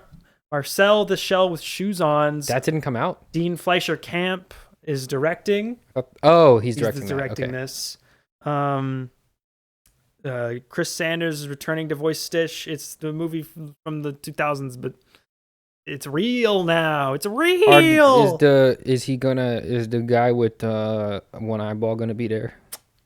Maybe. I've not seen Lilo and Stitch in a very long time. I don't remember any of it. Is the guy who's a manta ray gonna be there? Maybe. I don't remember. Remember when it had a plane crashing into a building and then they changed it because 9/11 happened and they were like, make it a spaceship, and so they fly a spaceship that looks kind of like an airplane instead. Sure. That happened. Bet. Probably not going to be in this one though. You think it's going to be a spaceship or a plane? They're going to change it back to a plane. Remember when she hides in the clothes dryer? And Disney they changed it to like a table with a pizza box because they don't want kids climbing in a dryers. Which is probably a good idea. Anyway, Do we I mean, think, a good idea to change Do we it. think this is gonna be a hit? This was It'll be this was fine. supposed to go straight to Disney Plus. That director is good, and like he can tell a heartfelt story. So like, this is a very heartfelt movie. So like, it'll be fine. And that Stitch merchandise just flies off the shelves. Yeah, and it's the Stitch has not The most marketable creature ever. no, the Minions beats him by a mile. No, but and so does Pikachu. Stitch is cute. Pikachu The still Minions beats Stitch aren't as well. cute, I think Pikachu's Pikachu's solos cute. Stitch. but they don't. They don't definitely know. market him way more. I don't know. Yeah. When was the last time you saw a Stitch balloon? I think we need to get a preteen girl. We need to find one, and we need to. That's a crazy way to start a We need to sentence. get a group of them. It's getting worse. We need to put together some sort of focus group to determine whether Pikachu or Stitch is cuter. Where are you going to find a bunch of people who don't know who either of those You don't have to characters not are? know who they are. You just have to determine. No, but you're going to have bias if you know who they are. True, because if they've played Pokemon, they're gonna have a bias. Yeah, and if they've seen the movie, they're gonna be like, True. yeah. We need to put some children in a box and not expose them to the internet. We're gonna do what was it? One of the like ancient Greek philosophers that like locked children in a cave to see like what language they would speak to see what the original human language was. They would not speak anything. They just grunt. Yeah, no, that's what happened. It didn't work. Anyway, yeah, I don't think this will be huge, but I think it'll make enough money. It'll be fine. It'll do. I well mean, enough. Stitch is really cute. Let's be real. Yeah, he's gonna look fuzzy. Build-A-Bear's gonna sell Build-A-Bear's Stitches. they're gonna be flying off the shelves. And then also on May 23rd, Mission Impossible: The Final Reckoning finally hits theaters. Tom Cruise is back for maybe one last time. Why did it take them so long to finish their movie? That Budget we saw exceeding half of $400 already? million. Everyone. No, I'm counting I'm counting it as one movie. Like, because the last movie just stops in the middle of the movie. The last one, it is a part one, but like it comes to a decent stopping point. It comes to like there's a nice falling action. Mhm. Like it slows down, but nothing gets resolved. Well, yeah, but because it's a part one, but it's not like Spider-Verse where it just cut to black in the middle of a movie. It's not as bad as Spider-Verse where it's just like, all right, done. Yeah, Stop. That one at least came to like, because I think there's going to be a time jump, so I think we're gonna like come to a stopping point and then skip forward a little bit and then continue on. If there's a time jump, it's going to be like a few weeks. Yeah. It's not going to be very long. But yeah, everyone from Dead Reckoning is back except for Rebecca Ferguson because she's died. Spoiler for that movie. But these are obviously great. I am a simple man. I see Tom Cruise running in a movie, and I'm like, I'm there. I saw the last one. It was good. That It was a trailer. fun movie. I haven't seen any of the other ones. I saw the last one. It was fun. I liked I it. think you saw Fallout. I've not. Oh, okay, but Well, wait. I've seen the end of the one that Henry Cavill was in. yeah, the Fallout. Yeah, I've seen just the end of it. That's the best one. Fallout's the best one. But no, I see Tom Cruise running, and I'm there. I'm like, put me in that theater. I want to see him run. Where's he running to? I don't want to see him talk about Scientology, but I do want to see him run. I want to see him go to space. Is he still going to space? I think he still plans on going to space, but I don't think How it's old happening. is Tom Cruise? 60? Going to space? He's 60? Like 62, maybe even. Tom Hey, Cruise is man. crazy. Anyway, continue. He's dangling off of airplanes and stuff. Are Scientologists allowed to go to space? Is that against the rules? Well, Sam, alien corpses resurrected from a volcano explosion, so we're from space originally. Well, yeah, but like that's why, like, is that forbidden territory? Well, yeah, Earth was like a prison planet or something. I just watched an entire Scientology documentary. Anyway, continue. Next. May 30th, more old franchises brought back from the dead. Karate Kid Legends. I don't care about that. The Karate Kid franchise. This is the second Karate Kid thing this year. This is the finale for the Cobra Kai no, stuff, right? Cobra Kai is unrelated. None of the people from Cobra Kai are involved in this, and they come out within a month of each other. Whose idea was this? But Ralph Macchio's back, Who's that? What? and so is Jackie Chan from the Jaden Smith one. It's a crossover.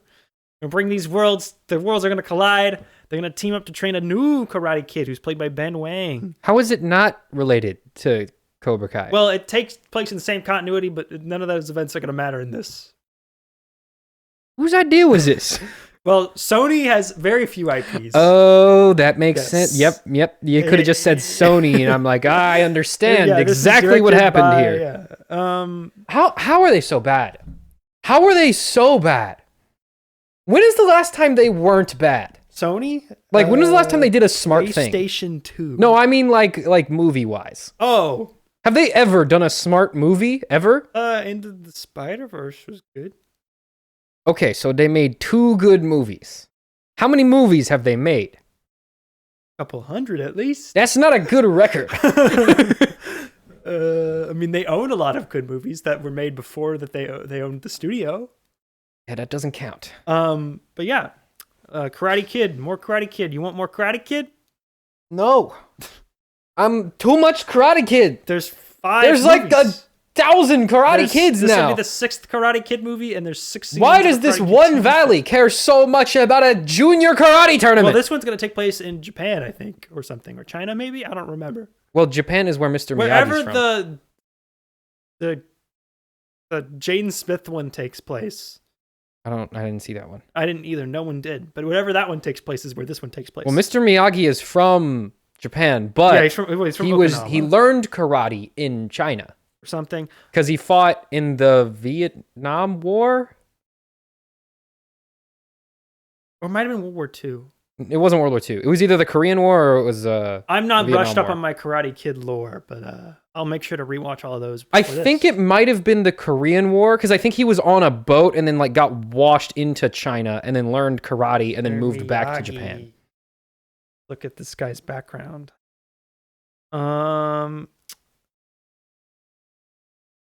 It was World War II.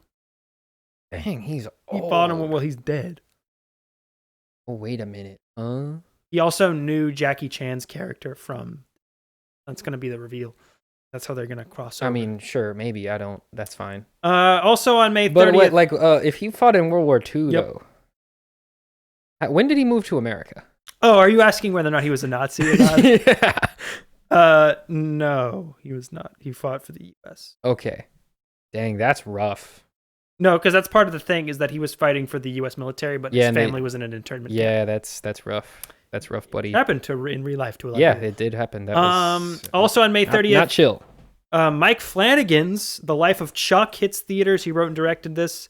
This is based on a Stephen King short story starring Tom Hiddleston, Nick Offerman, Chiwetel Ejiofor, Karen Gillan, Mark Hamill, Heather Langenkamp. This came out of nowhere to win the Audience Award at the Toronto International Film Festival, which is usually an indication for very good remarks at the Oscars. All accounts, this is great. Neon is distributing this. I have read the short story this is based on, and the short story is amazing. What is this? It's The Life of Chuck. Hasn't that already been made? Well, the movie exists, but it's not out yet. No, but I think there's a movie called The Life of Chuck already. There's not. But this is my second most anticipated movie. This and Superman. I'm really looking forward to this. I love Mike Flanagan. Maybe my favorite working writer director. He just makes nothing but amazing. What's the last thing he made? You didn't see it. Okay, what's a thing he made that I might have seen? He made Doctor Sleep. He made Haunting of Hill House. He'd Fall of the House of Usher. Does he only make horror stuff? Mostly. I probably have not. Yeah, that's what I'm saying. You haven't seen it.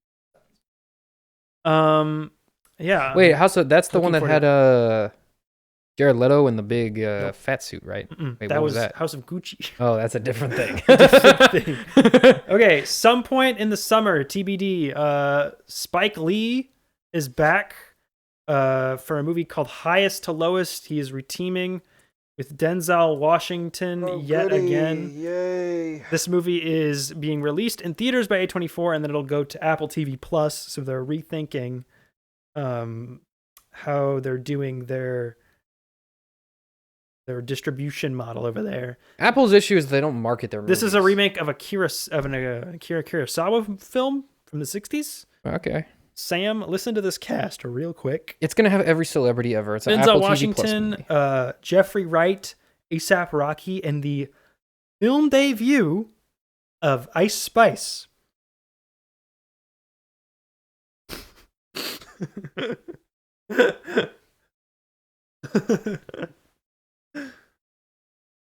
But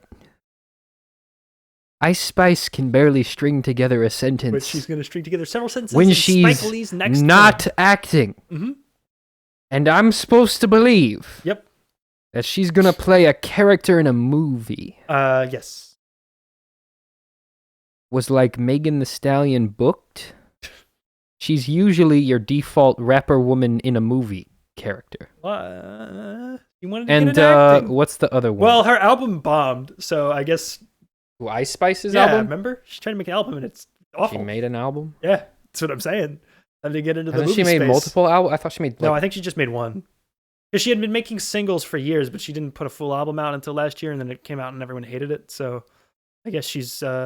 Well, and she also lost a lot of weight, and then people kind of... Oh, were they upset? Well, they weren't upset, they just like, their interest faded quickly. Yeah, because she wasn't famous for her music.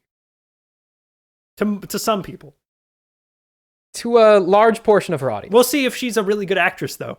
All right, June 6th, from the world of John Wick, Ballerina. The first spin-off film from the John Wick universe. Lionsgate is really trying to get this property milked because they are in the toilet financially. What is this? This is the John Wick spin-off movie. Right, Ballerina. Okay. Ballerina with Ana de Armas, Angelica Houston, Lance Reddick in a posthumous appearance, who died several years ago, but this was filmed a while ago and has been reshot and rewritten a million times. Norman Reedus, Ian McShane, Keanu Reeves is supposed to make an appearance as John Wick. This is set in between the third and fourth movie, so he's still alive at this point. Right. And might still be alive in general, we'll see. Yeah. Oh, did you see they're making an anime that is a prequel about the mission that he had to do to get free? They're trying to get this franchise going. They did that. I would be down to see that. They did that Peacock limited series about the Continental. Maybe I don't want to know the mission. I think that's kind of what makes it cool. Well, you're going to know literally every single part of this guy's life from birth to death. Because, the whole thing where it's like, I saw him kill 3 men with a pencil. And then we see him kill 3 men with a pencil. I was like, okay, I didn't need to see you. You're going to see this guy get his dry cleaned. I just assumed he could do it. I didn't need to see you. There's going to be an entire TV show about his years in elementary school. Every second of John Wick's life will be on film. Anyway, yeah, we'll see about this one. June 13th. Elio hits theaters. This is Pixar's next movie. This is about a young boy who gets confused as the leader of Earth. He's voiced by Jonas Kibri, who's a newcomer. Jamila Jamil plays his mom. I think Zoe Saldana is in it. Looks cute, looks fun. The only original thing from Pixar for a while, so I hope people... Since Soul. Elemental does not count. But I hope this is good. I'm looking forward to it. I want Pixar to not just be stuck making Toy Story movies until the sun burns out, so hopefully people check that out. It is opening the same day as the live-action How to Train Your Dragon remake, so I feel like one of those is going to have to move, because I feel like that's the exact same audience. They're going to eat into each other. Honestly, I think I'm more excited for the How to Train Your Dragon one. Why? I just want to see How to Train Your Dragon in that. That is the only reason that they're making this movie. I mean, Dean DeBlois, and the cast is good. Writer director, the vibes are good of the original animated trilogy, is returning to write and direct the live action adaptation. So are Gerard Butler, Nick Frost are returning from the animated movies to play the characters in live action. Mason Thames, Nico Parker rounding out the cast. We'll see about this. This movie only exists because they're opening a How to Train Your Dragon world at Universal Studios. Oh, and he is returning to do the scores. So. Yeah, I'm down. I'm down for that. I just want the music. I'm down. You know what? The main reason I'm down for that is just because I need an excuse to rewatch the original trilogy. Exactly. I'm down. And listen to the soundtrack from I'm sold. Trilogy. You've sold me. Exactly. It took very little effort. God bless you, Even John. The first of the TV shows God they made was pretty good. John Powell, and your amazing score. The other spin-off shows apparently sucked, but the first one was decent. It was actually pretty good.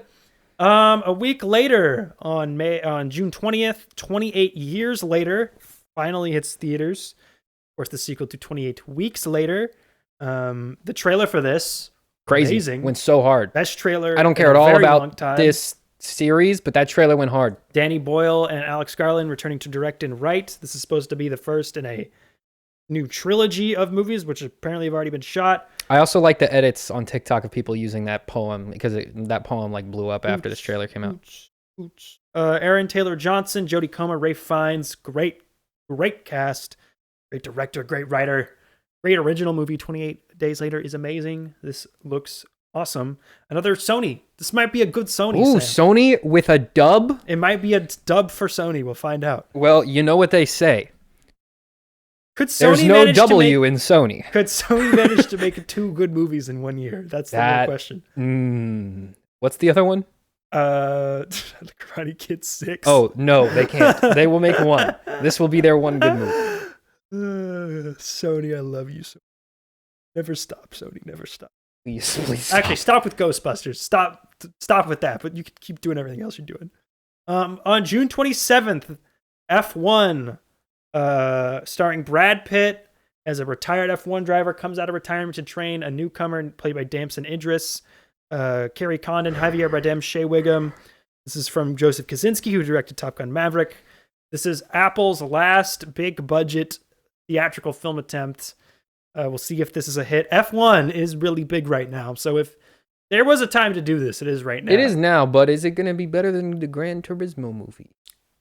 That's not a very high bar. But can they pull it off? I think it's not that difficult to pull Can you beat how cool and accurate of a simulator I can't Gran Turismo So far, the movies you have referenced today are Chappie, The Odd Life of Timothy Green, and Gran Turismo. Hey, that movie was I forgot that movie existed. Remember when Dave Harbour is like, "You're puking on my racetrack"? Yep.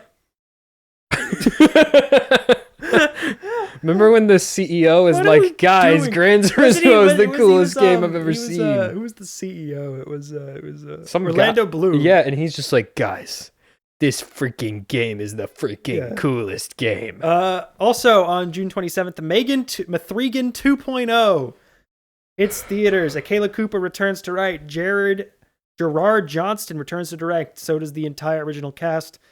The surviving one from the first Mithrigan. Sam, we saw Mithrigan 1. It was fine. You want more Mithrigan? Fine. So more Mithrigan, presumably. I mean, I don't also really fine. want more Megan, but like... What are they going to call the third one? Because there's already a 3 in the title. Megan 3.0. Mithrigan 3.0? Yeah. Or you just call it Mithrigan? But the first one was just called Mithrigan. That's okay. They really... They didn't think that through. This one. Also... Mithrigan 2.02. Dumb. Dumb movie? Dumb. Yep. At some point in July of 2025, Happy Gilmore 2 is supposed to hit Netflix. Murder Mysteries Kyle Newacek directs from a script by Tim Herlihy and Adam Sandler. I don't want to think about the entire original cast. I don't want to think about that movie. The first one, Margaret Qualley, Kid Cudi, Benny Safdie, Travis Kelce, who's trying to become an actor for some ungodly reason, are joining the cast. Well, because he knows his football career is not... You can only play so long before your body literally explodes and you have too many concussions. Comedy sequels are usually bad. Comedy sequels that take a long time are usually bad. Comedy sequels with Adam Sandler... Netflix movies are usually bad, and Netflix Adam Sandler movies are usually bad. So... This has... There's a 1% chance this is good, right? Remember in Hubie Halloween? No. Beginning that sentence, no. When the Skylar Storm girl is in it? Yes. That's the whole idea. Happy Gilmore is best straight up comedy I think he's ever made. I can agree with that. But that's probably a bad sign when you're doing a sequel because it's just gonna be bad, right? Here's the thing. This is an excuse to hang out with his friends again. Which is, you know what? That's when he makes his best movies, so that's fine. Occasionally, I think Netflix came to him and was like, "We want a Happy Gilmore sequel," and he was like, "Yeah, I want to hang out with Julie Bowen for a week on a golf course, sure." And then so he wrote a sequel in a week and a half. This is what we got. Yeah. Okay. July 2nd. July is a huge month. July 2nd, the Jurassic World franchise returns after a mere 3-year gap. Jurassic World Rebirth hits theaters. Gareth Edwards, of the creator and Rogue One, directing from script by David Cope. It's his 3rd movie he's had this year alone. He's returning. He wrote the original film and The Lost World. Scarlett Johansson, Jonathan Bailey, Mahershala Ali, Ed Skrein, Rupert Friend. Sam, I think this is the fastest reboot time. What is this movie? What was the title? Jurassic World: A Rebirth. Oh, we're doing a reboot of that already? Yeah, that's what I'm saying, because Dominion was like 2022. So Is it just continuing, or is it a new thing? none of the characters are returning. It's a whole new storyline. But does it take place in the same world? Of course, it's more Jurassic World stuff. Are they making another park? Presumably, there will be at least another big area with dinosaurs in it. You know how, like, video games, like, you'll start... Maybe they've killed all the locusts. Like, over time, you start with, like, level design that is basically more or less hallways. Mm-hmm. And then you expand to, like, zones. Yep. And then you expand to, like, open world game. Yeah.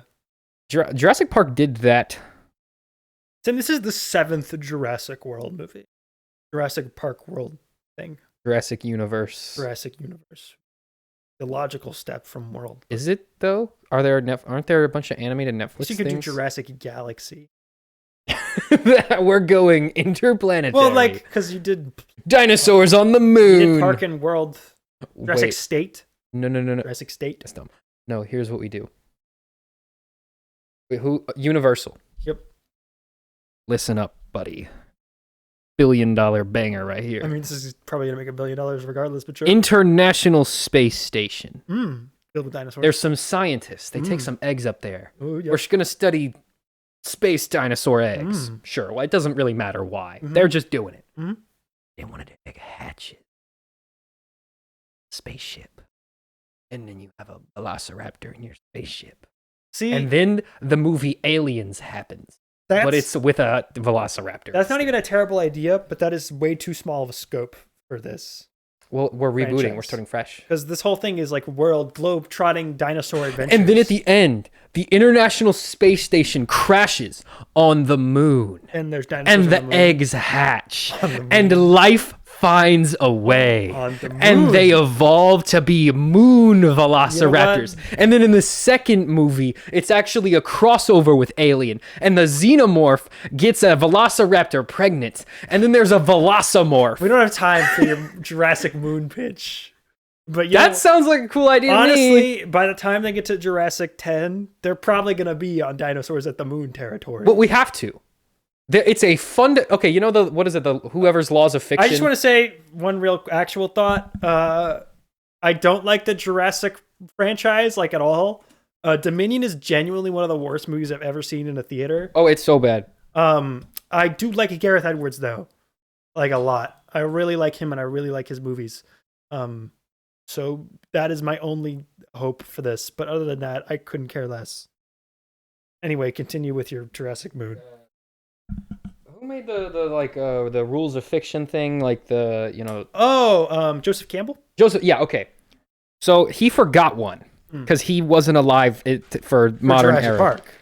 There's actually how many rules were there that he made up? I mean, rules are like types of stories. The fiction where he was like any sufficiently advanced form of technology is indistinguishable from magic. That thing. Remember that? You know what I'm talking about? Vaguely, I don't remember. Whoever made up those, Yeah. they forgot one. Any franchise that continues for long enough will always go to space. Oh, no, that is a rule of Hollywood. That is a rule. One of the rules of fiction is that any film franchise that exists for long enough will inevitably end up in space. Of course, because it's the final frontier. No matter Infinite what. possibilities. Name one film franchise with more than 6 installments where they don't go to space. I mean, I could name like 18, but we don't have time for that now. With more than that many installments where they don't go to space? That's because they haven't gone to space yet. Like, there's still time. Scream, they're going to space. One of these days, Of course. they'll go to space. Yeah, why not? Jason already went to space. Jason did go to space. So did the other Leprechaun one. went to space. Leprechaun went to space. They didn't take him that long. Mm-hmm. Alien was always in space. Alien's always been in space. Predator. Fast and Furious is in space. Predators in space. Predators in space. Fast Furious. Pretty sure the Despicable Me was in They went to space. space in the first one. They did it immediately. They went right away. Right to space. Anyway, July 4th, Independence Day here in the States. God bless America, Sam. Trey Parker and Matt Stone have a new musical comedy film hitting theaters on July 4th, produced by Kendrick Lamar, written by Vernon Chapman, who was a South Park writer. This is apparently about a black man who works at a living history museum, who finds out that his girlfriend's ancestors were slave owners and known his ancestors. musical comedy film. Makes sense coming from the South Park guys that's a subject sounds like an awesome movie. they would like to tackle, especially on July 4th. I think that'll be interesting. And Kendrick Lamar's there too? Kendrick Lamar is Sign me producing. up. He's not. I'm in. It's a musical film, so I'm in. I'm in for this. I'm locked in. Sounds at the very least interesting. I mean, they did Book of Mormon, so I'm locked in. it's their other musical, and that's great. So, okay, the big boy, the big chungus, July 11th. The only thing hitting theaters: Superman, written directed by James Gunn, starring a million people. It's been 12 years since our last solo Superman adventure in Man of Steel. This is, of course, the real beginning of the DCU. We'll see what he's got cooking. A lot is riding on this, not even just for him, but for DC. This will decide. For comic book movies in general, for the movie industry. This is a big event. This has got to turn up, or else Superman is carrying the weight of the superhero genre on his shoulders pretty right much, now. Yeah. If this movie flops, because Marvel is effectively at this point kind of a non-factor. Well, we'll see. I mean, Avengers will be big. You would expect. Maybe if they can figure themselves out real quick. But like, this movie will decide if there will be hype for superheroes going forward. True. Because the hype has been dead since Spider-Man No Way Home. Correct. That's the last time anyone cared about a superhero movie. There have been superhero movies since then. There have been even like decent superhero movies since then. But like none that had hype. And used to, they all had hype. Every single one almost. Before like maybe Age of Ultron, every single superhero... No, before Civil War. Before Civil War, every single superhero movie ever had hype. No matter what. Pretty much. Just about. And then after that, some of them had hype. And then after Endgame, it's like, only like one had hype. That's it. Mm. There's a lot riding on this. It's got to turn out. It's got to be good. Because if this can... The trailer came out while we were on our little break. Yeah. But trailer looks good, too. Trailer looks really good. And if this can prove that all I want. They have something... If they're... This is going to prove if they're cooking. Please be good. Are they cooking at DC? Good. James, just to make it good. Whatever you got to do, figure it out. Creature Commandos is... Pretty I haven't right. finished it, but I mean, the first 4 episodes were pretty fine. Pretty all right. All right. July 18th, there is an untitled I Know What You Did Last Summer sequel coming out. This is going to be co-written and directed by Jennifer Caton Robinson from Netflix's Do Revenge fame. Jennifer Love Hewitt and Freddie Prinze Jr. are returning, along with some new leads led by Madeline Klein. This is another horror requel that will probably have the same title as the original movie and basically be the same movie. Again, this is another 90s horror reboot. Another Kevin Williamson 90s horror reboot. Okay. Also on July 18th, an untitled animated Smurfs musical film. It's hitting theaters. Rihanna is starring as presumably Smurfette. Tasha Leone, Nick Offerman, Dan Levy, Amy Sedaris, Nick Kroll, James Corden, Octavia Spencer, Kurt Russell, Sandra Oh. Has James Corden ever been in a musical that wasn't terrible? No. I think we can use that as a litmus test. I mean, has there ever been a good Smurfs movie? The first one's fine. Oh. The animated one was apparently good. We just didn't see it. But no one saw that one. But they're trying it again. You know, we don't have to force the Smurfs into being a thing. I think the Smurfs are done. They have been for a very long time. Right? Honestly, I think they were done after like the cartoon. You know what? The Smurfs comics... It's time for them to go. ...are kind of funny. I used to read them at the library. Yeah, they're good. We read all of them. We watched the cartoon. I read quite a bit. But no, like who... But we're good. Who wants more Smurfs? No one wanted more Smurfs the last time you tried Smurfs 8 years ago. Oh, we're good on Smurfs. Like, we're done. It's just, like, the Smurfs is just the 7 dwarves, but, like, if you made 1,000 of them. I mean, the last one didn't even crack 200 million worldwide. Like, we're done with this. Everyone's done. And they're not even 3 apples tall. They're, like, maybe 2 tops. Smurfs. Right. Well, Paramount, good luck to you, I guess. Paramount, making good business decisions over there. All right, July 25th, to round out the month, Fantastic Four, First Steps, finally hits theaters. WandaVision and veteran sitcom director Matt Shakman is helming this. Screenwriters are Jeff Kaplan, Ian Springer, Josh Freeman, Cameron Squires, Eric Pearson, and Peter Cameron. So always a good sign when you have 5 screenwriters. So many guys. Obviously, Pedro Pascal, Vanessa Kirby, Joseph Quinn, Ebon Moss-Bacharach are the titular Fantastic Four. Julia Garner is Silver Surfer. Ralph Ineson is Galactus. John Malkovich, Natasha Lyonne, undisclosed roles. This is an alternate universe from the MCU. It's a retro-futuristic thing. What's it going to be? Is it going to be good? Maybe. Maybe. Do you want it to be good, Sam? You care about the Fantastic Four at all? It's got a dumb title. Shouldn't have called it that. That was stupid. Just call it the Fantastic Four. Do I care about it? Well, you don't have a lot of time to think about it because we got like a million other things to get to. You know, they're in Marvel Rivals. That is true. August 1st. August 1st. The Bad Guys 2 hits theaters from DreamWorks. The trailer for this is out ungodly early. It's like a year from now. This is the bad guys are back. The whole voice cast is returning. They're going to team up with the Bad Girls, who are voiced by Daniel Brooks, Natasha Lyonne, Maria Bakalova, and Zazie Beetz and Lily Singh. Okay. They're going to do a heist or something. Sure. I didn't see the first one, but you did. It was good. You liked it? No, it was really good. Cool. Also, there's like a couple jokes that like didn't land super well, but like 90% of it was good. August 1st, The Naked Gun hits theaters. This is a reboot of the original franchise with Leslie Nielsen. Okay. Obviously, Police Squad films.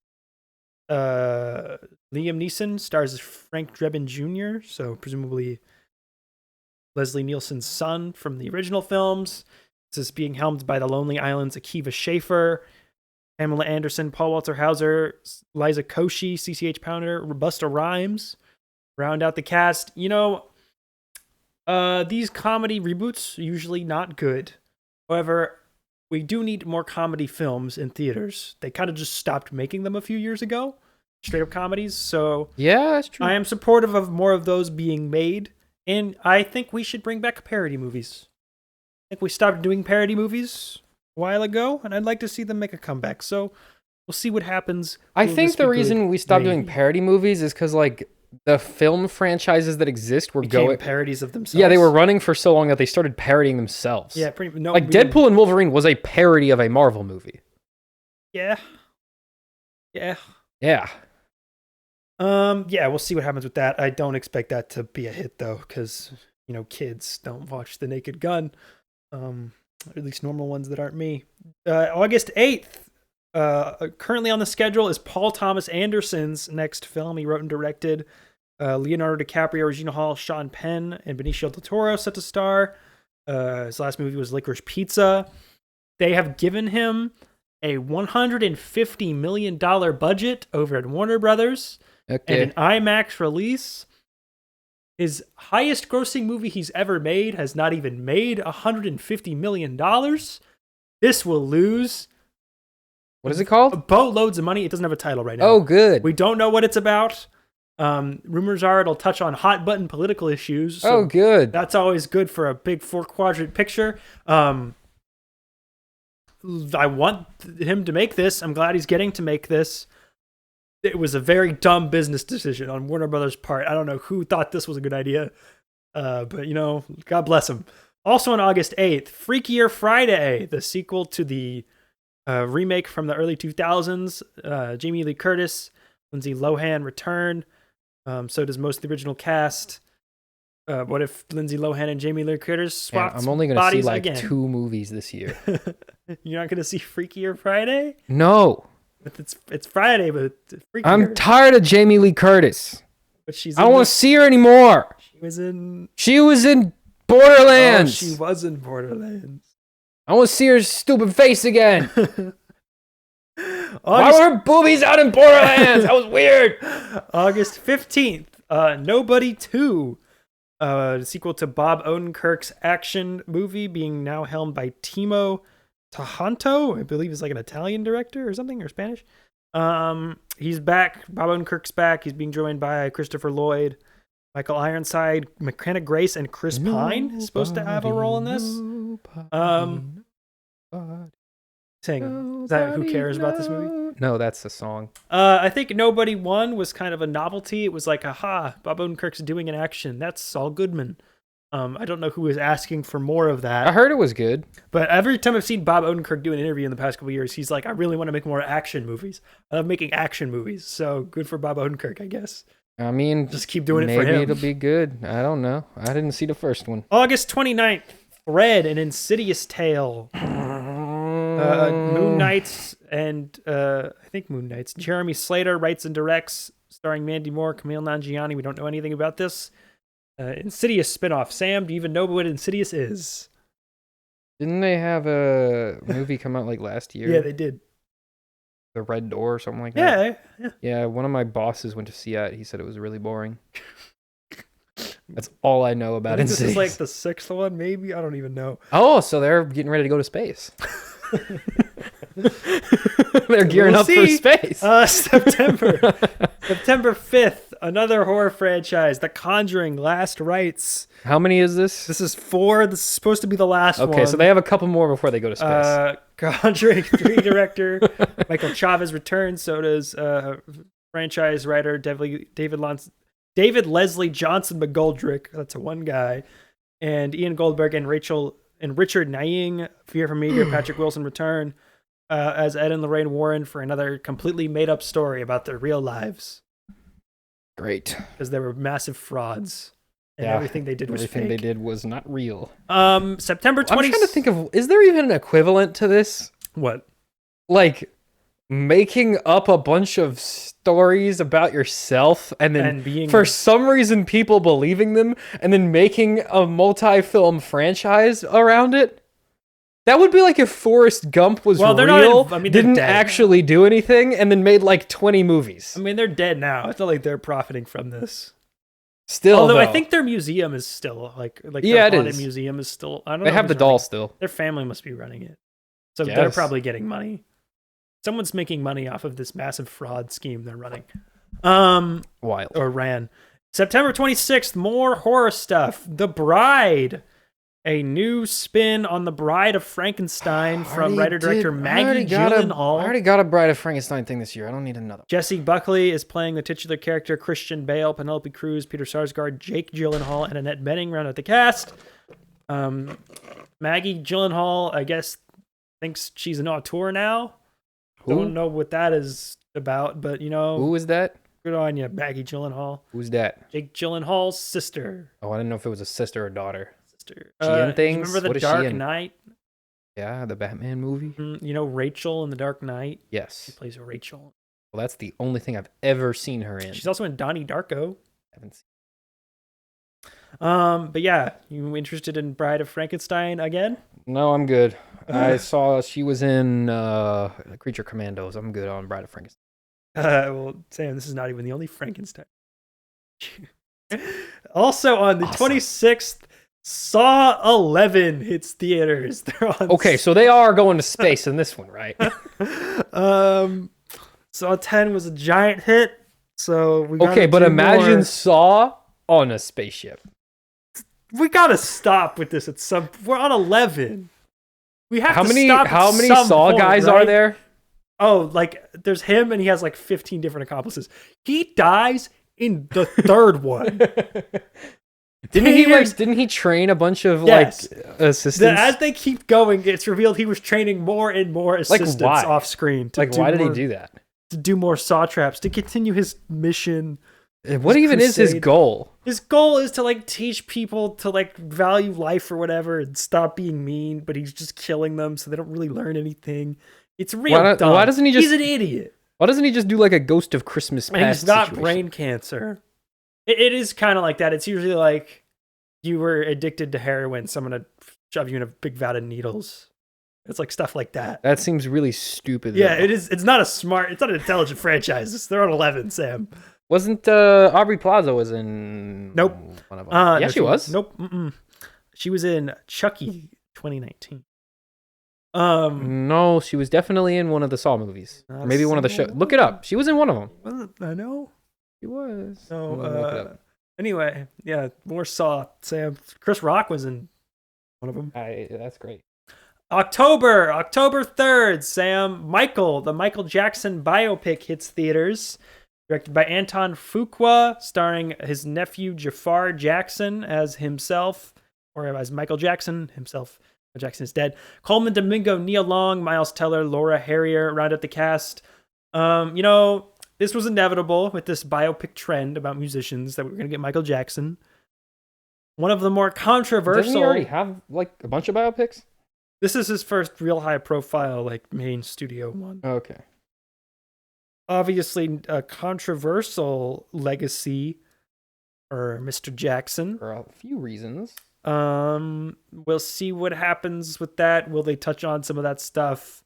Probably not. It'll probably him mostly be singing Thriller and Billie Jean and being like, hey, you guys remember Michael Jackson? Yeah, we're probably not going to do the whole running a secret.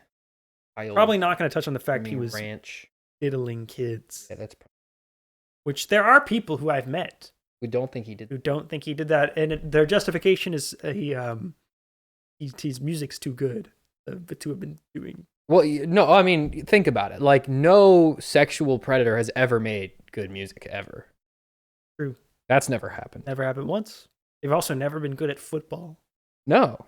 Or like famous. Oh, I'm thinking. Or like good at producing movies, or like generally being in the entertainment industry. Being in Congress, even. Yeah, no, you can't do both of those. That doesn't work that way. Running a podcast and being on One American News after resigning in disgrace. Hey, October 10th. We don't gotta get specific. October 10th. Animal Friends, a live action animation hybrid produced and starring Ryan Reynolds, Jason Momoa, Vince Vaughn, Aubrey Plaza, Addison Rae, Dan Levy, Lil Ray Howery are the other cast members of this. All we know. Okay. More Ryan Reynolds stuff, Sam? Yay, Ryan Reynolds. Also on October 10th, Tron Ares hits theaters. Maleficent 2 director Joaquin Roning takes over. 9 Inch Nails doing the music. Jared Leto in the lead role as Ares. This is about the Tron program gets out of the game and gets into the real world. And what does that look like? Nothing. Wait a minute. Oh, hang on. What? That's the actual premise? Yeah, it's like the Ares gets Tron out. Is just a guy. No, like it's someone from the game, Tron. Tron's not a game. Like the video game, the guy gets out of the game. Space Paranoids? One of the villains from Tron gets out of the video game Tron and is walking around and doing... There's no video game called Tron. There is a video game called Tron. No, there's not. What was the video game in the movie Tron then? Space Paranoids! I don't think that's what it's called. You want to bet? Sam. What is a space paranoid? I don't know. That's just what the game was called. Like, it's like there's no way you're right? I know I'm right. Because I remember thinking, that's the stupidest name for a video game ever. It's not called... What is the name of the video game from the movie Tron? The name of the game where they race around... The name of... No, is that Tron? Is that the new one, or is that the original Tron? Sam, what are you talking about? Talking about the arcade cabinet in real life, because that one is called. I've played that game. Not a very good.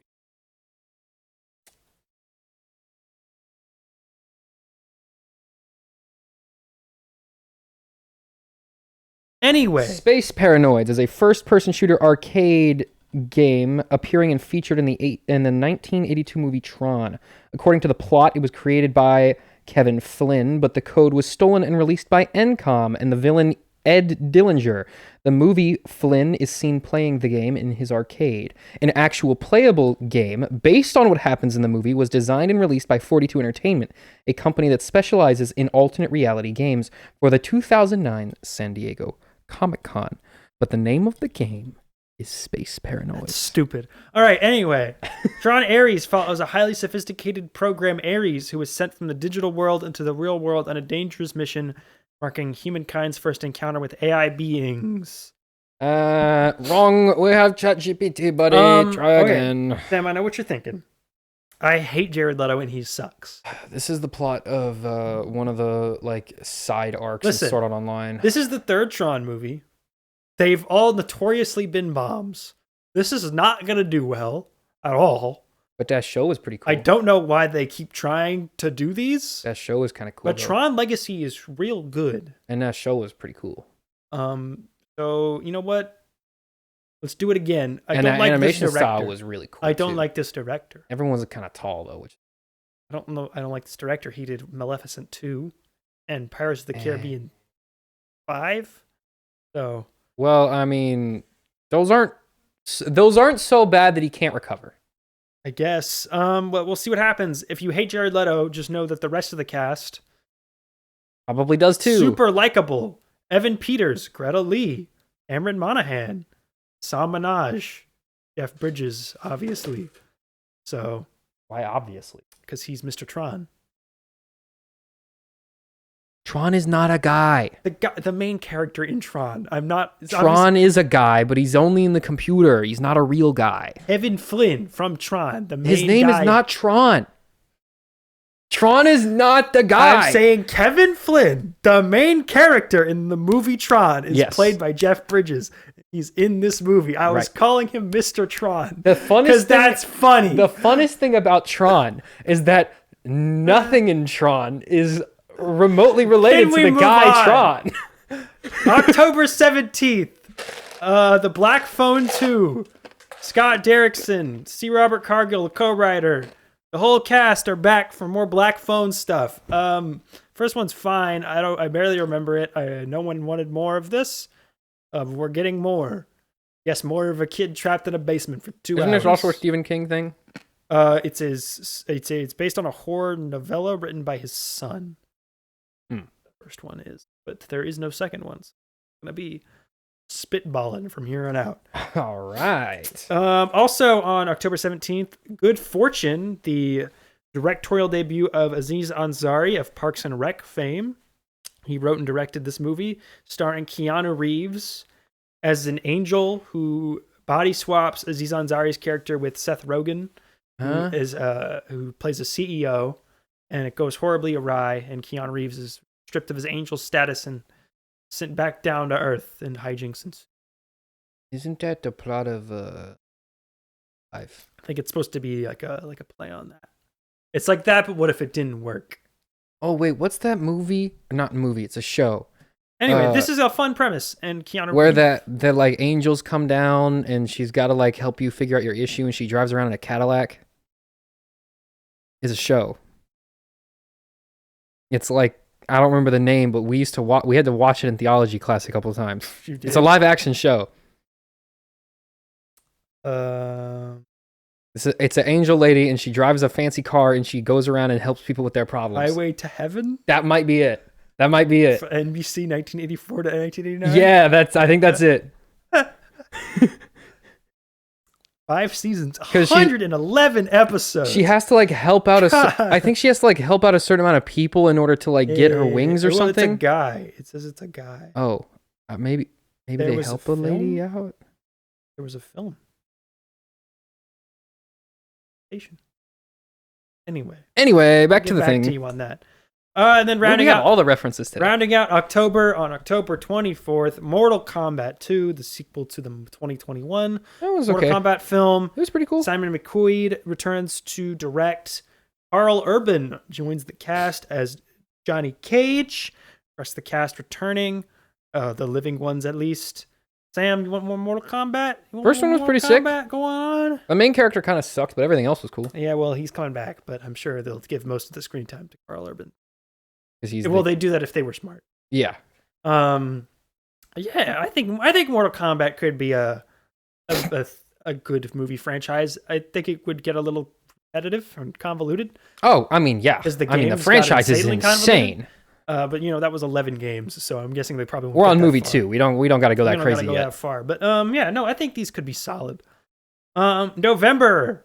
At some point in November, we're getting Thanksgiving 2. Eli Roth is back with co-writer Jeff Randall making more Thanksgiving horror movies. Yeah, woo. The first one is watchable, kind of. Okay, good. More of that. I'm not gonna watch it. November 7th, 3 movies hit theaters. First is Begonia from Yorgos Lanthimos, who is the least busy man in Hollywood. This is his 3rd movie in 3 Begonia years. to move on. Emma Stone, his 3rd straight collaboration with him. It's about science fiction, futuristic comedy. I'm Begonia to move on. Predator Badlands, also on November 7th. I'm Predator Badlands. Dan Trachtenberg of Prey returns to write and direct.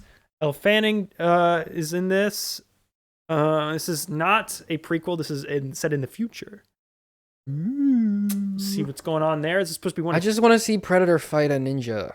I don't think you're going to get or that. samurai. Well, there's supposed to be a second animated Predator movie that's going straight to streaming. I don't care about that. That's an animated anthology thing where that might be in it. So you might get... That doesn't count. You might get 20 cartoon minutes of him fighting a ninja. That's lame. I want to see him.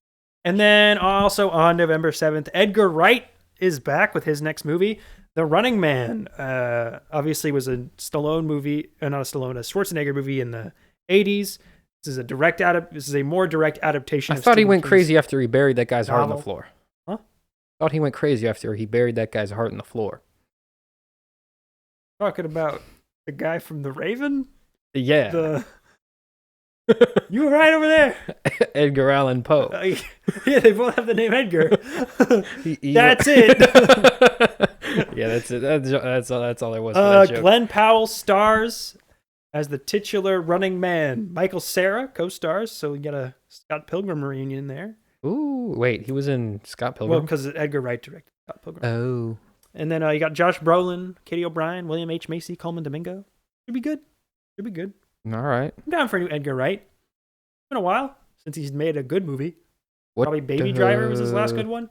That movie had a bunch of pedophiles in it. So I think I've only seen his Scott Pilgrim, I think. it's the only movie. Sure. I haven't seen Baby Driver. The Shaun of the Dead. No. Definitely the only movie. November 14th. Now You See Me 3, the 3rd Now You See Me film. Yes, there were 2 other ones. Huh? Ruben Fleischer taking over directorial duties. Entire cast returns. They're being joined by newcomers Ariana Greenblatt. Is Tom Hanks still like chasing people around? You're getting this confused. Catch Me If You Can. It's the same movie.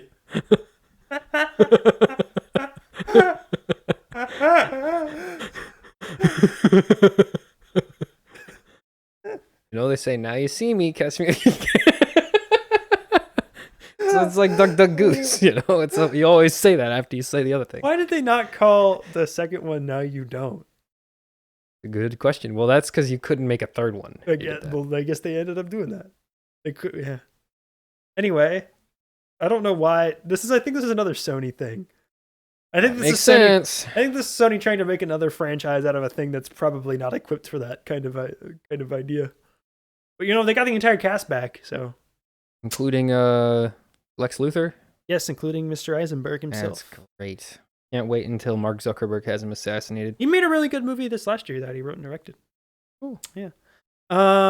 November 21st, Wicked for Good, the second half of Wicked, hitting theaters. John M. Chu directing. It's everyone who made the first one is back for the second one. Isn't it? Didn't they film them at the same time? Yeah, they did. Yeah. Okay. So this Wicked, is more Wicked. This is supposed to include new songs that weren't in the original Broadway show because... Well, I would hope so, because it's already twice as long, so... Apparently the second half of Wicked, not as good as the first half, so we'll see if they can stick the landing here. Yeah, because as far as I'm aware, Elphaba just becomes straight up evil. Do you think that this will make more or less or the same amount of money as the first? It'll probably make slightly more. It's got, I would say, steeper competition before it. And when does Wicked come to streaming? It's already on PVOD. Yeah, when does it go to streaming? Like Peacock, probably. Oh, it's going to Peacock. Okay, it'll make the same amount of money then. You're saying if it went to Netflix, if it went to any other streaming service, then it would have garnered an audience there that would have gone to see the second one. But if it's going to Peacock, it's not going to do that. I think this is a pretty guaranteed hit. They're already also whoever's running Peacock, shut it down. You're just shooting yourself in the foot. Just stop. They're already trying to figure out ways they could keep this going after Wicked Part 2. You Wicked Forever. That's the third one. Still Wicked. November 26th, Zootopia 2. Following along Moana 2, Jared Bush returning to write and co-direct. The entire cast is returning. Ke-Huy Quan is joining the voice cast as a snake who, whatever the bunny and fox's names from that are going to have to go hunt down. What is their names? Oh, Judy Hopps and Nick Wilde. If Tumblr was still around, they would really love this. What if...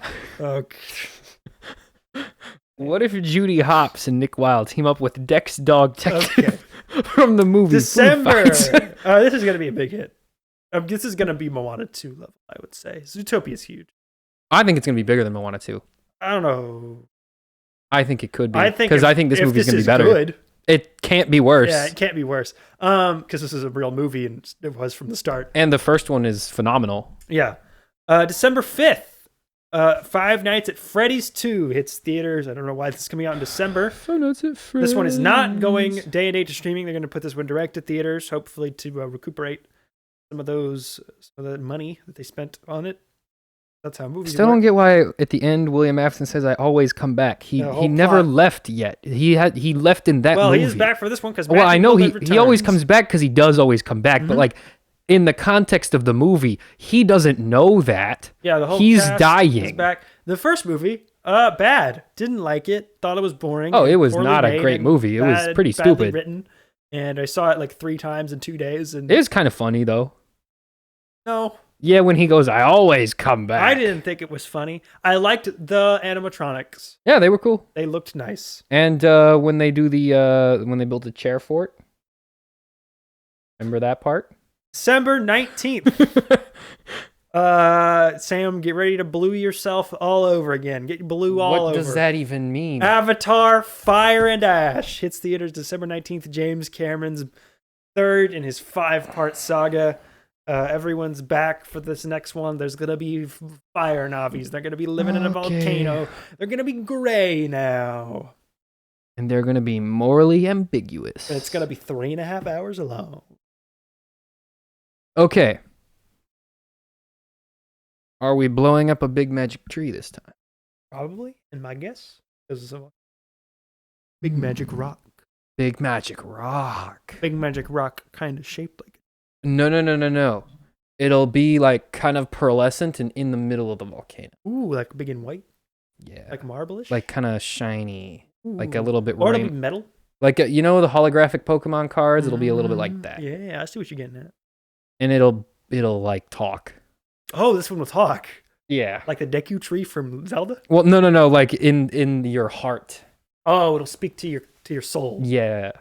Remember when their dead son became part of the jellyfish tree at the end of the second? Remember when their dead friend was their daughter? Remember when we went to go see the second one at 11 p.m. on a Thursday and someone brought their 2-year-old into that movie and ended at 3 o'clock in the morning? Remember when they fight on that boat? Yes. In the sun. Also opening that day to counter program the SpongeBob movie, The Search for SquarePants. This is about SpongeBob trying to find a ghost ship and Mark Hamill's voicing the ghost. This is the fourth SpongeBob movie. You know what you're expecting at this point. Sam, you know what I want out of a SpongeBob movie? Very little. I would like them to kill off SpongeBob. That's crazy. Hot take. Nick would be devastated. Hot societal take. I think it's time we as a culture are done with SpongeBob. I think we've exhausted everything we're getting out of this IP, out of this character, out of this concept. I think we need to be done with this. No. I'm kind of sick of looking at him. I think he'll live forever. I didn't even watch SpongeBob as a kid, which is probably why I'm so angry about this. I think he'll Why harbor such animosity? I think he'll always be around. I don't want him to. I'd like it to be over. Nah, he'll always be around. I don't like what? No, just quit. No, he'll be around. It's getting annoying. No, he'll be like Bugs Bunny. He'll just kind of be around. He'll be in like In like 20 years, they'll make like another they'll reboot Who Framed Roger Rabbit, but it'll be with like Nickelodeon characters, and he'll be in that. Okay, Sam. Finally, Christmas Day. Actually, he's gonna be Roger Rabbit. It'll be Who Killed SpongeBob. Okay. Except for he won't be dead. It'll be just like Roger Rabbit, where he's not dead. He's just around. Well, actually, in the book, I'm not talking about the book. he does actually die. Yeah, but that's why I'm not talking about the book. But he will still bang a human woman. Good. Just like the movie. What are we even talking about? Howard the Duck. Are you talking about? You. Wait a minute! Oh my, that was so loud. There's now 2 pieces of Howard the Duck media where he canonically bangs a human woman. Why did that happen twice? 3, Sam. He does it in the comic books too. That doesn't count. Nothing in comic books is real. Everything happens in a comic book at least once. I'm talking about stuff that people see. Well, no one saw What If or the Howard the Duck movie, so. Well, enough people saw it to complain about it. That's true. People will complain about anything. All right, finally, let's wrap this up. Christmas Day, or let's wrap up the movies portion. Christmas Day, Marty Supreme. It's theaters. This is about, this stars Timothy Chalamet. This is from writer-director Josh Safdie. Okay. Sam, this has the weirdest cast of any movie coming out this year. Let me read you these names. Is Ice Spice in it? Timothy Chalamet, Gwyneth Paltrow, Okay. Tyler the Creator, Okay. Nothing too crazy so far. Penn Jillette from Penn and Teller, Okay, we're getting a little weird. Abel Ferreira, normal guy, Okay. Kevin O'Leary from Shark Tank, Mr. Wonderful, the bald guy from Shark Tank. I guess his investments weren't panning out? This is the most expensive movie A24 Oh, that's ever it? made. Yeah, that's not as weird as Ice Spice. Not that, like, guy from Shark Tank and Penn from Penn and Teller. Okay, Penn and Teller, he has a whole show. Like, yeah, he'll be in stuff. I mean, Mr. Wonderful's a little weird, but like, he's rich. Rich people are always doing weird things. I guess. All right. And then also on that day, a new Anaconda movie, which is a reboot slash Like an adaptation of the music video. reimagining. No, the movie about a big snake. Starring Jack Black and Paul Rudd, hits theaters. And that, Sam, is everything currently with a release date in 2025. That is a movie. Some other stuff we didn't talk about. Horizon Part 2. It's supposed to come out in some form at some not point. happening. The Smashing Machine, which is the Dwayne Johnson, Mark Kerr biopic boxing thing from the other Safdie brother. Warfare, which is Alex Garland and Ray Mendoza's Iraq War movie. Wildwood, which is Leica's next movie. They're finally back. It's been like 6 years since Leica did something. Well, I mean, they don't make any money and all their movies take forever, so that makes sense. Yes. Dirty Dancing is supposed to have a sequel or reboot or something this year. You know, Leica's like run by like the CEO of Nike's son. Yes, I did know that. He's, Yeah. No, the company was funded by the And it literally has never made money. Phil Knight's. Yes, yeah. It Phil Knight's just exists to promote Nike. And you know what, And it doesn't even do a very good job of promoting Nike. buddy? If Phil Knight is going to spend his millions on something, I'd rather it be like I mean, it's cool. Kubo and the Two Strings. They've made one cool movie. Yeah, than like. I would like it the if they would Amazon make rainforest. another cool movie. Maybe this will be one. Maybe this will be it. Guillermo del Toro's Frankenstein, starring Oscar Isaac and Jacob Elordi, supposed to hit Netflix. Also supposed to hit Netflix is Wake Up Dead Man, a Knives Out mystery. Ooh. Ryan Johnson returns to write and direct with Daniel Craig, of course, returning as Benoit Blanc, along with an all-star ensemble cast, including Josh O'Connor, Mila Kunis, Glenn Close, Josh Brolin, Jeremy Renner, Andrew Scott, Kaylee Spaney, Thomas Hayden Church. And then Noah Baumbach has his next movie hitting Netflix. He co-wrote it with Greta Gerwig, his wife, and that stars George Clooney, Adam Sandler, Laura Dern, Billy Crudup, Isla Fisher, Greta Gerwig, and Patrick Wilson. So, a lot of big stuff coming. Sam, I just read you most of the big stuff. What is your most anticipated movies of 2025? Not a lot of stuff I care about, actually. Probably Superman is number 1. Okay. Then I guess Thunderbolts is 2. Okay. And then I guess Captain America is 3. It's all comic book stuff. Well, this is the stuff I'm actually going to watch. That's true. So. Well, I know you'll watch that.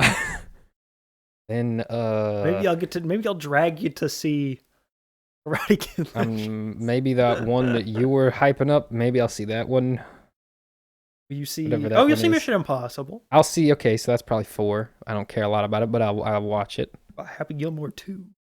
I do not care about Happy Gilmore 2. What about Michael Jackson biopic? I will not watch that. Okay. Do you what? Oh, what about Wicked 2? I'll watch Wicked 2. Wicked 1 was good. Yeah. Five Nights at Freddy's 2? I'll probably watch that, but like I'm not hyped for it. Like I'm not excited to see it. Only weirdos are hyped for that movie. I mean, yeah, kinda. If you like Five Nights at Freddy's, you're weird. I have a friend who's really into Five Nights at Freddy's, so we'll probably go see it. Well, you know them. You? Yeah. Julie is like really into Five Nights at Freddy's. She's on our Minecraft realm. She built the whole Five Nights at Freddy's camp. She built like a giant statues of all the Five Nights at Freddy's characters. I stand by my opinion. Yeah, I wasn't disagreeing with your opinion. Anyway, you want to take a quick break, and then we'll do TV and video games. It won't take nearly as long. Sure. We're going to pause, and we'll be right back. Okay, we're back. And the dog's here now. And podcast. You can kind of see her just podcast the top dog, of her head a little bit. I'm going to take a picture and put it in post. Okay. It's a picture of the dog, everyone. Alrighty. But let's get into what are we doing next? Games? We're going to do TV. Let's do TV. Is there a lot of shows coming out? So there is many shows. Most of them are new shows. So like if I tell you what they are, you're not going to know what they are. So this is mostly new seasons of shows that are already out. And some other high profile stuff, I guess. Too many shows. There's too many shows. There's no time to watch. It's going to take too long to list all the shows. January 17th, Severance Season 2 comes out on Apple TV+. Sam didn't watch Severance. I did watch Severance. Severance is amazing. Amazing I'll show. watch it eventually. Super great. Don't have Apple TV. If you haven't seen Severance Season 1, pirate it. Unless you already have Apple TV+. Apple TV is like $5. Unless you already bought a phone recently and have Apple TV, and then buy Apple TV or Severance. Okay. I don't mind paying for just to see if it's only like $5. That's fine. January 29th, Your Friendly Neighborhood Spider-Man premieres on Disney+. This is the new animated series that was at one point supposed to be an MCU canon thing, and then they decided not to, and now it's weird. Still definitely is. It's weird animation, and it's a different continuity, and people are hating on it because Harry Osborn is black or something. I don't even know. I saw like 3 people complain about that, but I mean, it just looks kind of generic, to be honest. I mean, it's been a while. No, it hasn't. We got a Spider-Man cartoon like 4 years ago. Oh, it sucked, though. And it was awful. So it just has to be better than that, I guess. It's never going to be as good as Spectacular Spider-Man.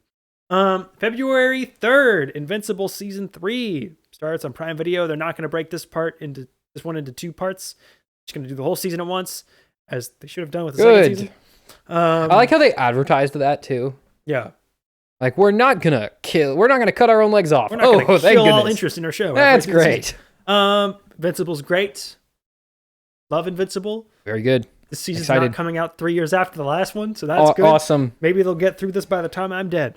It should not take that long. February 13th, Cobra Kai Season 6, Part 3, the final 5 episodes of the Cobra Kai saga.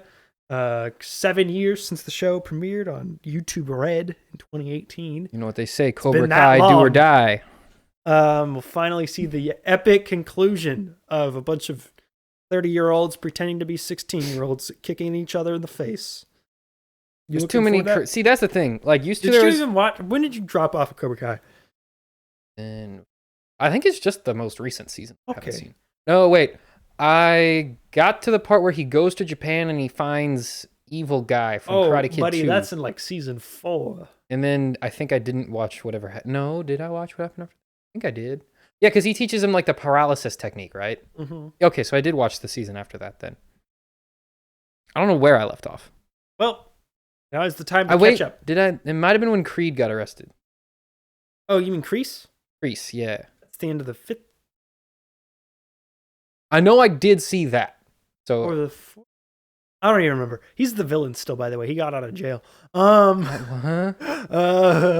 February 16th, White Lotus Season 3 starts on Max, the next part in Mike White's anthology series. Wasn't he literally in a retirement home when it started? What was he? No, he was homeless. Yeah, what was he doing that whole time? Homeless. Being homeless. I don't know. Why? How did he go from being homeless to being like so adept that he can like escape He prison? was playing 40 chess. It's not important. That's stupid. On February 19th, Win or Lose, Pixar's new series, a long form series, hits Disney Plus. A lot of people were upset about that one Generated too. some controversy online because of some. This time it was the opposite side It's true. who was throwing a fit. Is Disney Plus? Disney removed storyline involving a trans character. Generated some online vitriol. This show has been long delayed, so we'll see if it turns out any good. Don't care about this show at all. Also, Reacher Season 3 on February 20th. Yay. You know what the big thing this season of Reacher is? There's a guy bigger than Reacher. Bigger than Reacher. Is Reacher big? Reacher's 6'5" and like. I wouldn't know because I don't know anything about Reacher. Yeah, that's like his whole thing. He's just a really big guy. Oh, I didn't know that. March just a guy. 4th, Daredevil Born Again begins on Disney Plus. This is the follow-up to the Daredevil Netflix series, which ended like 6 years ago now. But I watched up to season 3, which is when it ended. So you're. and then I tried to watch season 4. There's no season 4. Then I watched up to season 2. Yep. And I tried to watch season 3, but I didn't watch the Defenders? other 20 shows that like went in between them. Yeah. And so I was like, oh, they were continuing nothing from that. Oh, and okay, this is dumb. And then I will go back and finish Daredevil. I watched the first season and then I quit. the first 2 seasons were really good, and then they abandoned But I'm gonna every need to- single I'm plot gonna need to line. catch up. My guess is you're not gonna have to watch all that to watch this. No, they're gonna. But I'm gonna. They're gonna make sure I do my homework. have little to do with the original. Yeah. In April, there's a Devil May Cry anime hitting Netflix. So the Castlevania anime. So was Netflix will now officially feature Dante from the Devil May good. Cry From the series. Devil May Cry series. You know what else is gonna feature Dante from the Devil May Cry series soon? It would be very easy to guess. Devil May Cry. It already features everyone else. Smash Bros. No, a little more broad. Life. I mean, technically that's correct. Space. Fortnite. The answer was Fortnite. Oh, I didn't. Yeah. Featuring Dante from the He Devil May Cry exists, series. and eventually we'll all be in Fortnite. April also will see the release of the second season of The Last of Us. So 2 big video game adaptations hitting in April. Been 2 years since the first season of The Last of Us. Sam, you really liked that show a lot. Yeah, it was really looking good. forward to season 2. You're looking forward for the very positive normal people online discussion revolving The Last of Us. I think that and Pedro Pascal's role, because he will be in all 8 episodes. he has a really the main big guy. role. He would never go He's the main anywhere. guy. He would never not be there for any reason. Yep, he'll be in every And episode. he'll be in every episode, and Till the end of the show. for sure, definitely for sure, Hmm? until season 3, which will happen definitely for sure as well. But there is going to be a third season. Yeah, They're going to split the second. and he will be in every episode. Of course. Well, he's the main character. Exactly. I think people will have a better reception to the show than to the game. Yes, because I think the narrative it works better. It in works better as a series show. or movie format than it does as a game. Bug is getting bored and leaving. Because people don't like the game for the same reason people don't like the little girl from the 4th season of Attack on Titan, which is that when you take the main character and what is she doing? He's just spinning. When you take the main character of your series and you like create a narrative foil that is like identical to them in, like motivation wise, the audience for some reason just goes, "No! You're not allowed to critique the main character's moral code," and then they lose their minds. Mm-hmm. Because they have ascribed part of their self to the character, and so to critique the character is to critique me. Of course. No! And it makes them upset. But I think as a show, you're more likely to get away with more of that than as a game, because as a game, you literally have to play the character, and so you're more likely to have that bond with the character, Yeah. I guess. So yeah, I don't know. I think it'll be fine. Andor Season 2 premieres April 22nd. Woo! Whoop, whoop. That I'm That excited is my for. most anticipated Show of the year. show, probably. Andor, Really good. incredible. Really good. Everyone wants to watch it. The least watched Star Wars show, the So most sad. expensive Star Wars show, Go watch it. the best Star Wars thing in general. Yeah. Go watch it. Looking forward to season 2 of that. Really good. Hopefully it's worth the wait. I'll give you a cookie. Summer TBD. At some point summer 2025, we will get the 4th season of The Bear. Oh, you were going to say Stranger. Carmi. What's his restaurant reviews look like? We got to know. That's the big cliffhanger for season 3. I didn't finish The Bear? Season 3. Sam, I'm like 4 episodes in. I'm buddy, like in it. That takes like an hour and a half. Wrap that crap up. No, because like... Sit down on your couch and watch it. This season is so boring. Like nothing is happening. Like the characters are just bickering over nothing. That is the like stuff that they've already settled. Of course. And I'm like, why are we still bickering about plot this? Progression in the Bear. I get that that's like realistic and that in real life, like people bicker over the same stuff forever, basically. But like, can we make it a little bit less People realistic? hate the 3rd season of The Bear. Hopefully the season 4 is better. I still like season 3. I don't care. It's good. Like there's nothing really wrong with it. It's just not as engaging as the first 2 seasons. Also, at some point in the summer, Alien Earth is supposed to hit Hulu from Fargo creator Josh Hawley. Is that the same universe as the arcade cabinets? Alien? Yeah, you know the arcade cabinets? Like the Colonial Marine one? Yeah, the one where you have a gun and it's strapped to the thing and you shoot all the aliens? I guess, maybe. Is that the same thing? I don't know why that's your first question about this. Because I think that's the only other media that takes place in this time. This is a prequel to everything. This is going to take place before even the first Alien movie. Yeah, well, because... And I think it's a prequel to Prometheus as well. I think it takes place before Prometheus does. Because I think some of Prometheus takes place at, like when time starts. Well, not all of it then. Like the main part of it. Because like they invent humans in that movie. Don't be difficult. That's where the humans get made. So you can't have an Earth with Alien time. Oh, that's a bad thing to Google. Okay, I'm not gonna find where. It's a prequel. Also, the new Dexter Resurrection. Dexter's back again for the 3rd time since summer. Man, you know, he won't die. When Obi-Wan first met Dexter Jettster in his 50s diner in that 5-minute scene of Star Wars, The Clone Wars, I did not think that character had enough depth to carry multiple spin-off shows. But, you know, after watching the first show, you know, I think there's a lot more Dexter Jettster 50s Diner content to work with. Remember when he knows that tiny dart is from Camino because it's got a poison from Camino, but, like, there's no... they're not known for that at all. What I really want to know is how Dexter Jettster and his 50s diner created his special coffee recipe. That's what how much is the rent for that? Because Coruscant, I assume that's expensive. Did the 50s happen in Star Wars? I don't know. If they did, why would it be on the top layer of like a city? Did they have like the civil rights movement? Why was Jango Fett camping out outside Dexter Jettster's 50s diner? Did he know Dexter Jettster was the only guy who knew about his poison? Why was he in the movie? Because Obi-Wan knows Dexter Jettster. How? They're best buddies.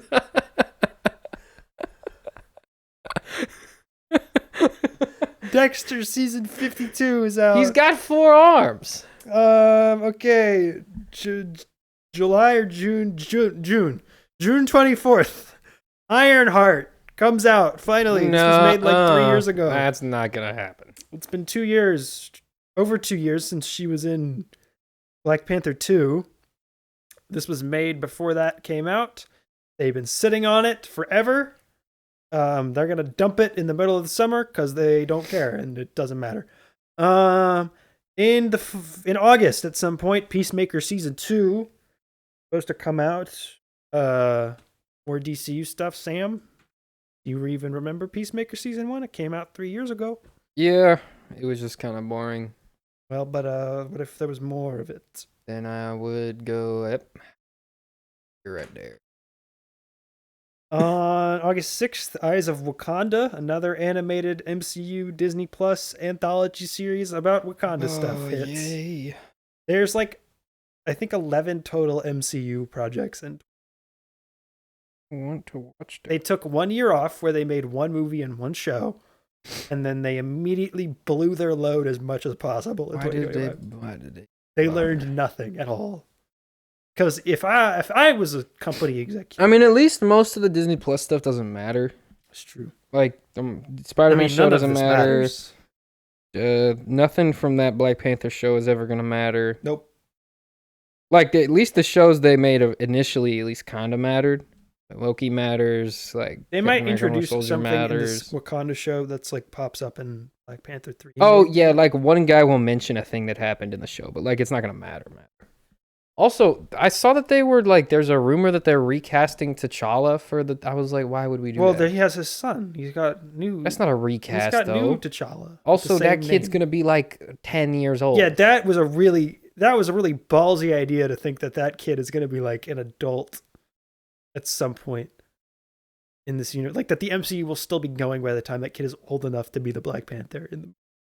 And didn't she hide? But I think they might throw him in a time portal and he might age up a little bit. Why didn't she was hiding him, right? Yeah. Why didn't you just make him older? What do you mean? Like she's already been hiding him for like 4 or 5 years. Say she was hiding him for like 11 years, and then by the time we get to this, yeah, but then it he'd be like 16, and then he would have that's been old enough to do alive something. during the first movie, and it would have been weird if they just didn't mention. I don't care. That's fine. That would have been some real retroactive continuity. He's the king of a sovereign, super rich country. Of course, he has like a bunch of kids wandering around somewhere. Marvel Zombies, Sam. Marvel Zombies in October. Okay. December Wonder Man in December. Right. Okay, at some point in 2025, the following will release. Stranger Things 5 is supposed to finally come out. My guess is they will split this into 2 to 3 parts, and they'll put out the first part this year, the next part's next year. And this will probably be like late, like November, December of. And supposedly there's 8 episodes. Supposedly these things are running like 2 hours each, 2-hour run times per episode. So it's gonna be a big chungo. I don't want to watch. Stranger Things season 1 came out 9 years ago. I want to watch 8 movies. Sam, the girl who plays Nancy, who's a 18 or 19 in the show, is 30 in real life. Dumb, The mediocre. guy who plays show. Steve is like 34, 35. The playing a show teenager. is not that good. Yep. First season's really good. Correct. Second season is fine. Yep. Third season is the dumbest season. Correct. The fourth season is a little better than that. Yep. But not a lot better. Season 5, epic conclusion. Do not. Will they stick the care. landing? I do not. I don't think do any. not Well, it's care. gonna be the biggest show ever when it comes out. Like every week, I want him to Game of and Thrones. we're gonna watch it I want him to Day Game one. of Thrones it all the way. and ruin it. Yeah. I want people to feel dumb for thinking the show is good. You know what? I don't blame you. That's what I want. Netflix, by the way, talk about blowing your load. Netflix has Stranger Things 5, Wednesday Season 2, Squid Game Season 3, which are the 3 biggest shows they've ever made. Yes. All have new seasons this year. One Piece Season 2, also supposed to drop. Oh, I didn't know And they were actually going to continue that. Black Mirror Season 7, also supposed to drop this year, all on Netflix. So, Honestly, Netflix, out of all of those things, gargantuan year.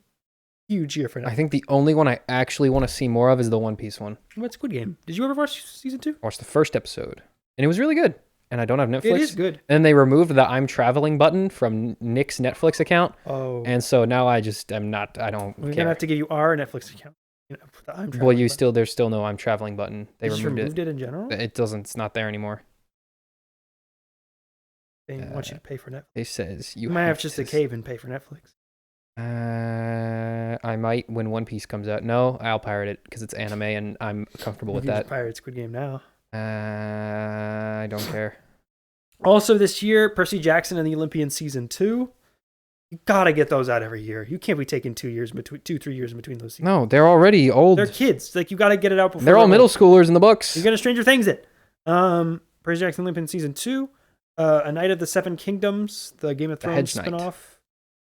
Supposed to come out this year also. There was the It prequel series, Welcome to Derry on Max. Vince Gilligan, creator of Breaking Bad, his new series on Apple TV Plus is supposed to start this year. Interesting. Okay. The first thing he's done since you have my attention. Breaking Bad and Better Call Saul wrapped up. You have my attention. From Better Call Saul is supposed to be the lead of this. So, ayo. Apple TV Plus. Good track record. Amazing track record. Vince Gilligan. Godlike track record. Great track records all around. So that will probably be great. Phineas and Ferb. Season 5. Supposed to come back this year. 10 years away. That's too many years away. The creators are back. Everyone's back.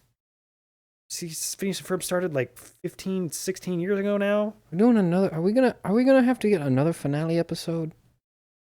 How many? Has any show had more? It's got a 2-season order, so we'll go to season 6. Has any show ever had more finale episodes than Phineas and Ferb? Phineas and Ferb had, I believe, 3 or 4. Yeah, there's. And they did a crossover with Milo Murphy's Law years after they were canceled. There was 2007 is when that show. Yeah, it first came out when we moved to Texas.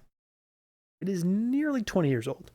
Yeah, 18 years old, and it'll be 20 years old by the time it wraps up again.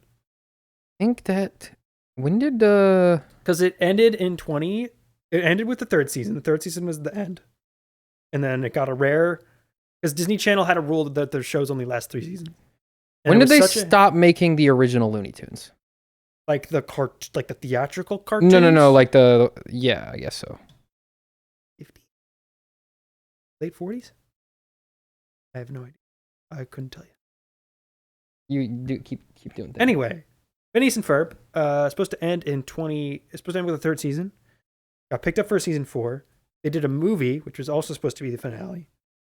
Then the TV the 4th season came out. There's the big finale, which is the last day of summer. There's the other finale, which is them as teenagers, which is also sort of a finale. And then they did spin-off episodes that aired at the end that was supposed to be a pilot for a spin-off show that didn't get picked up. Yes. Then they crossover with Milo Murphy's Law. And then they did another straight to Disney Plus movie, which I've never seen. Which is also a finale. It's also the finale. Now they're coming back. Because there was like 4 or 5 episodes in the 4th season that were trying to do, which were like backdoor pitches for stuff, and none of them happened. Yeah, there's Alka Files, Fireside Girls episode, the Second Dimension episodes, and then them as teenagers. If you count that as like a spin-off idea. No, but there was the Doof episode. Yeah, and then you're the right. Doof 101 the episode. Professor, that was also a spin-off pitch. Yeah, and none of those ended up happening. With the Bugs. Who are going to be in the new season. Well, who were supposed to be in the show from the start. They were supposed to be the C plot for the show. Or I guess like the D plot for the show.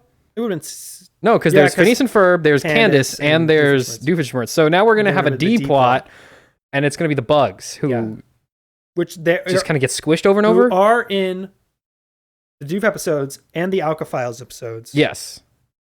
And I believe the Candace movie. They really want these Bugs. And I think they're going to be in the new seasons. I don't care about these Bugs. I don't know. They just must love them. And they only have one joke. They just get squished. Also, Handmaid's Tale is supposed to end this year on Hulu. Oh, I didn't even know that was still going. Yeah, I thought that was already over. I thought that was over too. How are they still making that? That book's not that long. I don't know. All right, let's wrap this up. Let's talk about video games. Let's go. Game time. February 18th, Avowed is supposed to come out on Xbox. They're getting an exclusive, Sam. Xbox is getting an exclusive. Yes, this was announced, I think, like 4 or 5 years ago. In the Cretaceous period, I believe this game was announced. This game has been in development forever. I believe Jesus played this game. It looks a little bit like a cross between Skyrim and Baldur's Gate, like tonally like Baldur's Gate and like gameplay-wise like Skyrim. 28th of February, Monster Hunter Wilds hitting Xbox and PlayStation. Cool. March 20th, Assassin's Creed Shadows in PlayStation and Xbox. The more Got I see delayed. that game, the cooler it looks, honestly. Ubisoft, desperate for a hit.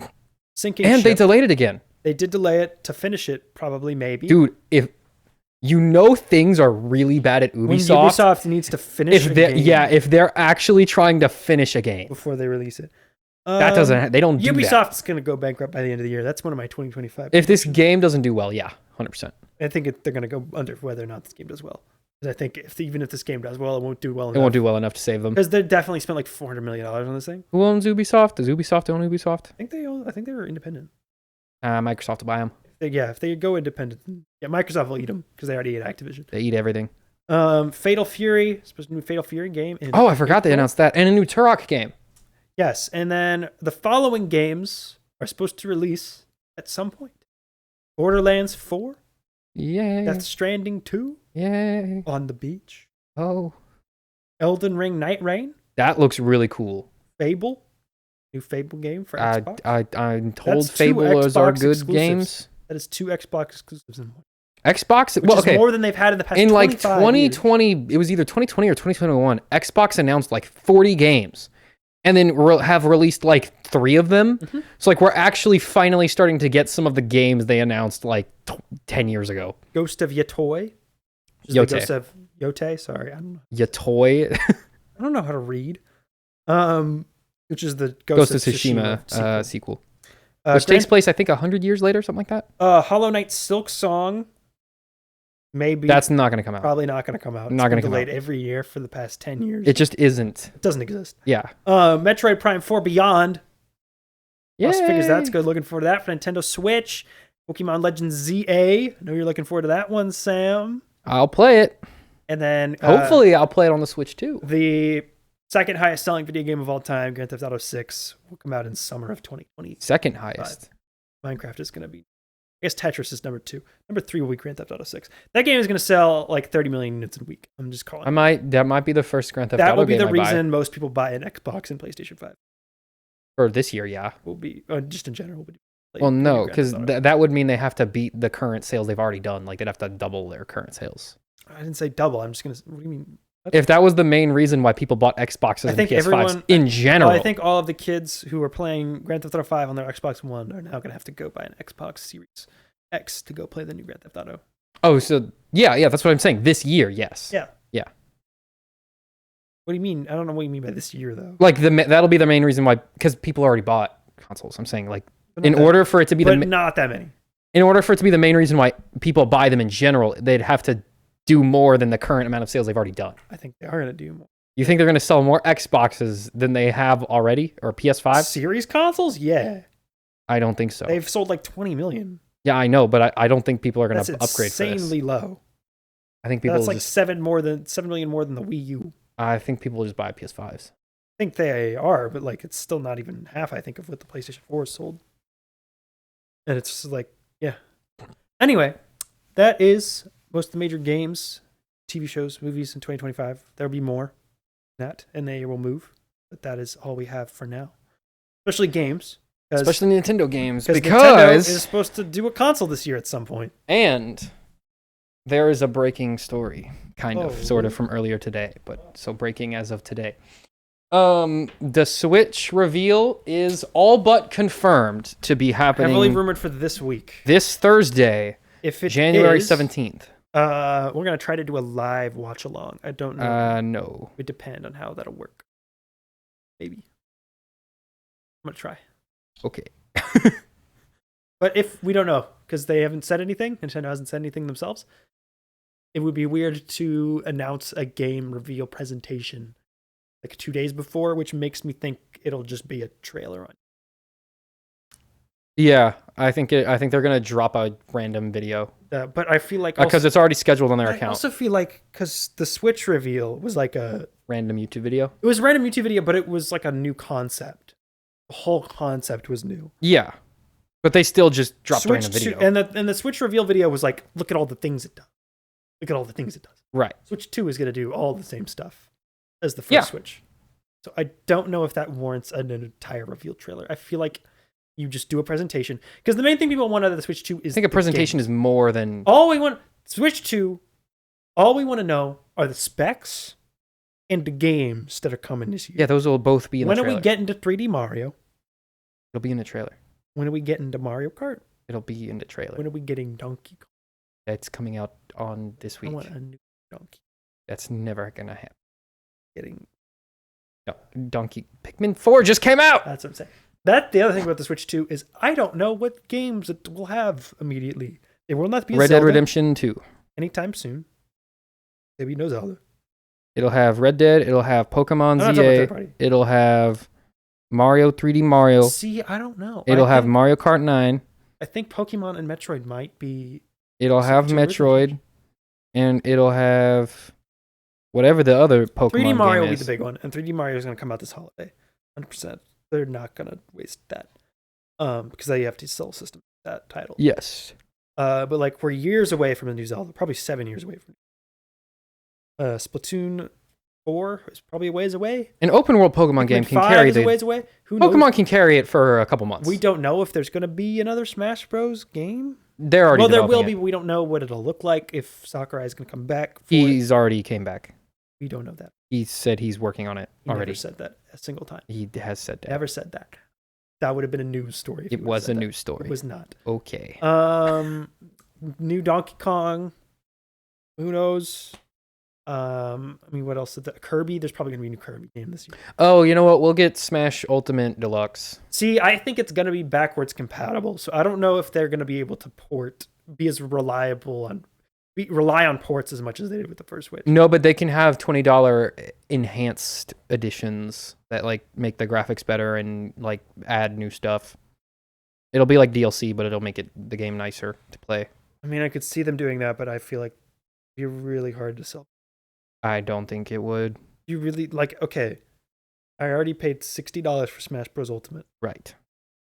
And then I'm paid gonna pay $70 for it again. No. You'll pay like $30 to get the like enhancement. Nintendo doesn't do stuff like that. If they're gonna all the time. No, what they do is they re-release the game and they charge full price for it. Not all of the games that are on the Game Boy thing or all the N64 games that is a $30 enhancement for Nintendo Switch Online that they already did. I'm not talking about NSO. It's not going to be NSO. I'm talking about the concept, Tucker, not the literal service. That is an entirely different thing. I'm saying they're comfortable with selling DLC. It will be a DLC. They will do DLC, but they're not gonna sell an enhanced version of the game as DLC. I'm saying they're just going to sell the update. That's it. See, that doesn't. I don't feel like Nintendo even knows that that's a thing. No, because that's just dumb enough that it's exactly what they would do. No, but that's like too internet savvy. Like they don't understand that. No, because here's what they're gonna think. They're gonna think. I feel like what is more likely is they will release Smash Bros. Ultimate Deluxe Edition on Nintendo Switch 2. That'll be $70. It'll be minorly graphically enhanced and have one new character in it, and they will expect you to go pay $70 for Smash Bros. Ultimate again. I would probably do that. And at least 10 million people will do that. Yeah, they probably would. Including me. I'm criticizing myself. But that is how you could frame every Smash game that way. I know. But they're different games. I'm saying Smash Ultimate Deluxe will be the same game. With one new feature and a minor graphical improvement. Smash Bros. And they will charge $70 full. Smash Bros. Wii U and Smash Ultimate are functionally the same game, just one has a bunch more characters and better graphics. I know everyone says that, but they are very different games. Yeah, one's a bigger game. They feel different. Smash Bros. Ultimate is stylistically, it's different. It has a way larger roster. There's an entire single-player campaign in Smash Ultimate. Everything works differently. The Wii U one kind of has a single-player mode. No, it doesn't. It doesn't even attempt to have one. Okay? They have stuff to do. They are different games completely. They're obviously running on the same engine, but that is it. Okay? Everyone says that. That is not true. Smash Ultimate is a new Smash game. I'm saying they won't even bother to call it something different. It'll be Smash Ultimate Deluxe for Nintendo Switch 2. Same game. $70. I'm not just talking about Smash Bros. Though. I'm talking about all their games. I think that's mostly what they're going to do. I think they're going to have Tears of the Kingdom, and then Deluxe. You can pay. I do think they're going to port Tears. I think you can pay $30, and it'll run in 1080p on handheld. I think it's going to pay $70 for the game again. But if it's backwards compatible, why would you do that? That's the real question. Okay, then they're not going to do that. That's stupid. You know how I know they'll do this? Because the 3DS was backwards compatible with the DS. And yes. Yet they kept re-releasing games for the 3DS that were on the DS and charging full price for them. Name one that they did Mario and Luigi, Bowser's Inside. Mario and Luigi, Superstar. Those were not... Okay, those Superstar weren't was a Game Boy Advance. DS Bowser's games. Inside Story was a DS game. And they re-released it. Minor graphical improvement. Tiny little new story campaign. Full price. To what console? 3DS. And you could have played the original DS version on the 3DS because it was backwards compatible. Like they've done. But wasn't this that before. part of another game? What do you mean? Like that was built into another game, wasn't it? No. It was a standalone release and it cost full price. They're going to do that again, 100%. I mean, I'm sure they'll do that with some games, but I don't think they're going to do that with the majority of their games. Well, I don't think that's the thing they that will they do don't it do to very the often. ones that are not going to have a new entry anytime soon. So Zelda, Smash Bros. Stuff like that. Pikmin 4. I don't know. I think they're not old enough to bother doing that. I don't think the Switch 2 is going to do as well. I think Nintendo is going to screw up a lot this generation. But they screw up. I don't think so. I think they're don't due see for a any failure. reason that they would do that. I think they're due for a big bomb, a big failure, a big mistake. But like, why? Because Nintendo does that every 10 years. They do something stupid. Yeah, but that's because every time they release a second generation They'll console, make the Super Nintendo and the N64. Give the N64 a dumb controller that doesn't work right. okay, but the And then they'll Switch. follow up the N64 with the GameCube, which was a less powerful Okay. Xbox with a handle on it. But this time they're following up the console with an upgraded version That's of the true. console people And already like. Sam, what did they do with the Wii? What did they do with the 3DS? True, they did do the 3DS. The Wii Wii. Big Hit made a sequel with the Wii in the title. That's because it was a completely different Biggest failure in the kind history of the company. console. Biggest failure in the history of the company. Yeah, I don't think they're gonna do a Wii U though. I don't think it'll be as big a failure, but I do think it will not be nearly as successful. I don't think it'll sell as much as the Switch, but like nothing ever will probably. So, like that's fine. But no, I am interested to see what they do. I think they'll be fine. I think it will be fine. I don't know why you're thinking it's going to be a colossal failure. I don't think it'll be colossal failure. I do think it'll be. I think they'll do a lot of dumb stuff this generation. I think they will continue to No, do so last exactly generation, what they- they've been doing. They needed the Switch to be a hit because of the Wii U's giant failure, and I think now they'll get to the point where they're like too big for their own britches and throwing crap at the wall. I 'cause think it's if they were fun and going to have do a lot of that, money. they wouldn't be releasing a Switch 2. You think they'd be doing another Yeah, they would dumb be doing console? some other dumb See, thing. I think they wanted to do another dumb console, and they couldn't figure out a gimmick for a new dumb console. Yeah, so 'Cause like do you they remember- learned their lesson No, then. but do you remember the Miyamoto quotes from a few years ago where they were trying to figure out a way, A new type of a controller. way to control video games without a controller or whatever? I think Yeah. I think they were going to do another dumb console, and they couldn't figure out how to make it work, and so they were just like, fine, we'll do a Switch 2. Yeah, that's fine. That means that they learned their lesson and they're That going to do a gene- normal that thing. part of What are you their talking? I brain- don't understand what That you're talking part of about. their brain and their genetics that says, make Wii music, that's still there. Like, But okay, you need a little bit of that though. make the 2DS Because XL. Nintendo is the only company that like is willing to try new stuff. Name PlayStation- one time PlayStation or Xbox PlayStation ever control- tried a weird thing. PlayStation controller with a screen in it. The Wii U was that! PlayStation VR. That was the Virtual Boy. Like I said, Nintendo is the only company that tries things. PlayStation Vita with a rear touchscreen that wasn't a screen, it was just a touchpad. That's the DS, just with the touchpad on the back.